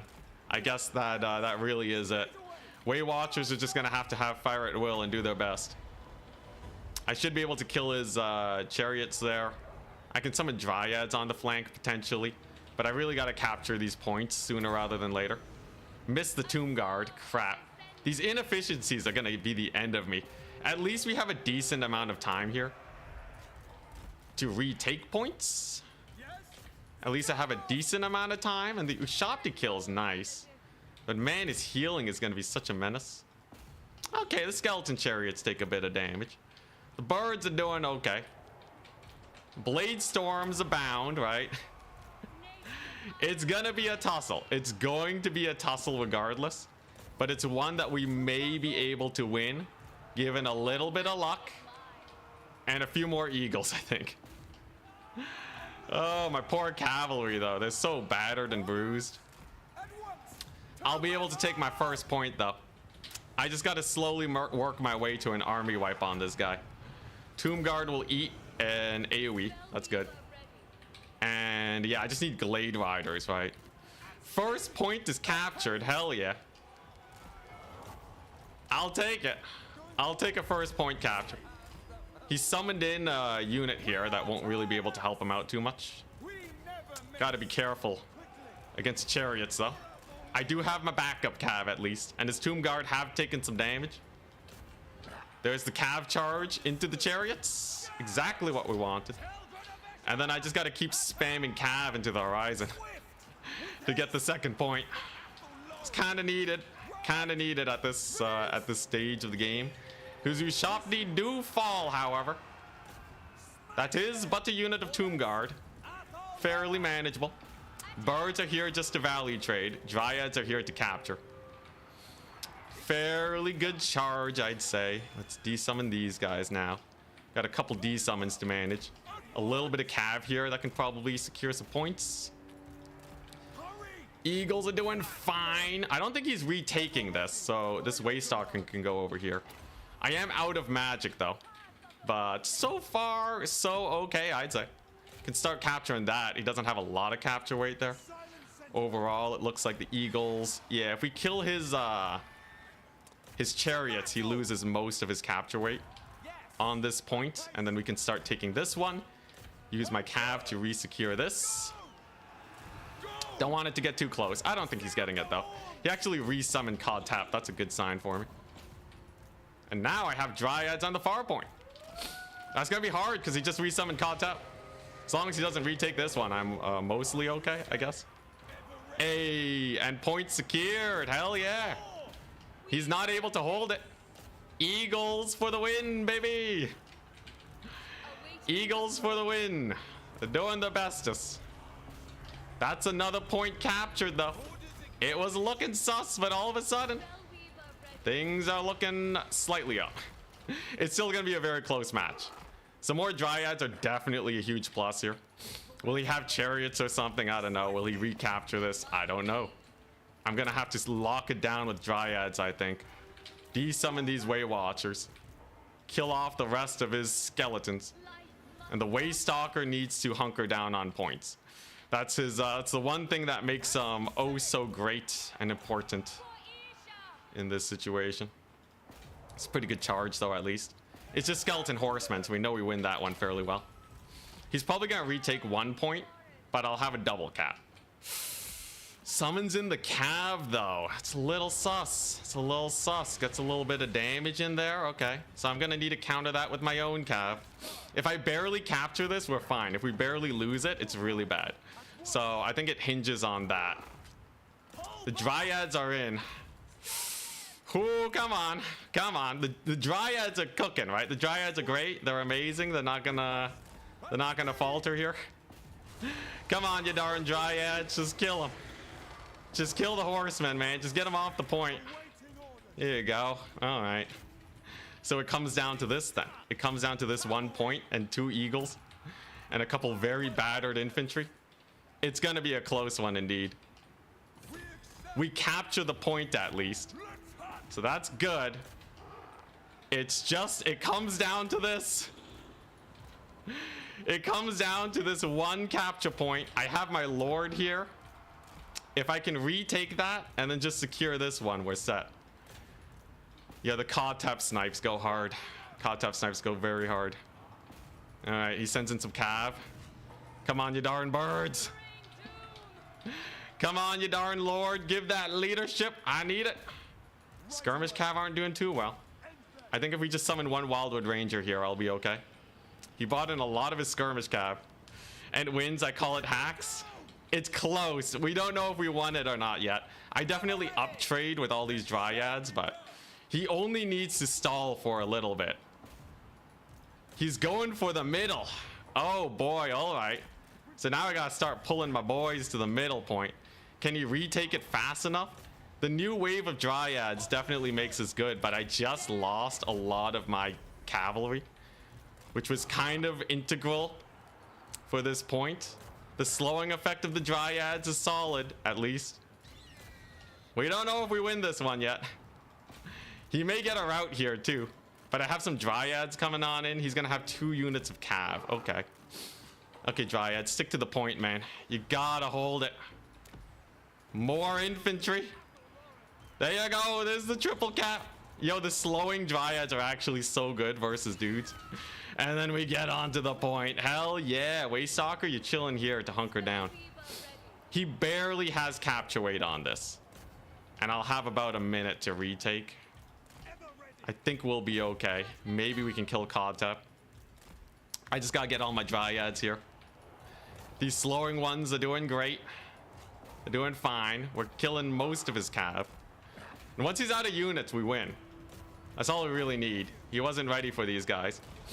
Just gotta brace my infantry on the point. They'll be fine. He did capture it though.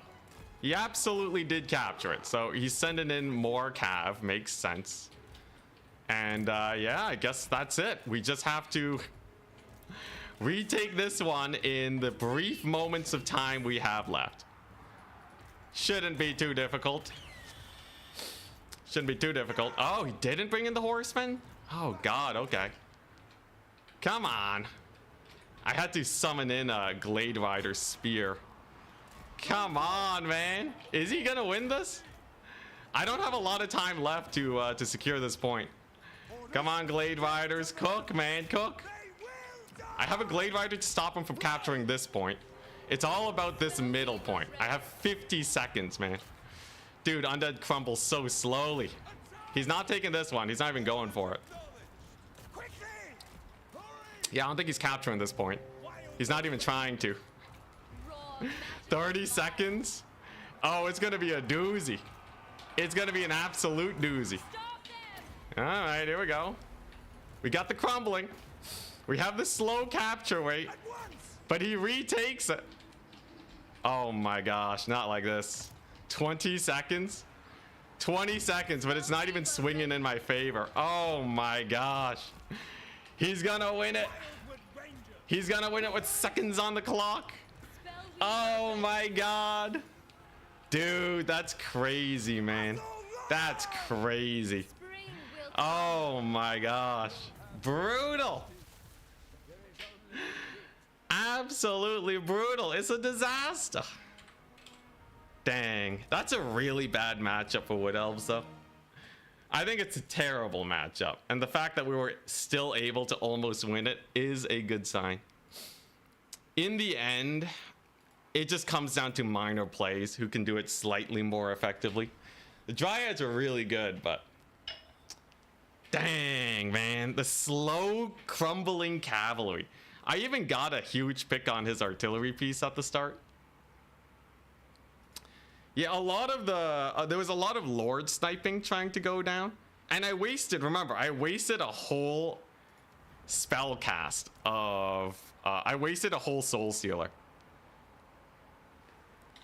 GG's. I wasted a whole Soul Sealer, so... You know, I think we totally beat him in another world. He also really shut down my Way Watchers. That was the biggest misplay. I should have just played safer with them and played for value instead of trying to go for the easy triple cap. Yeah, if I didn't waste the Soul Sealer, I could have killed his Tomb Guard way faster.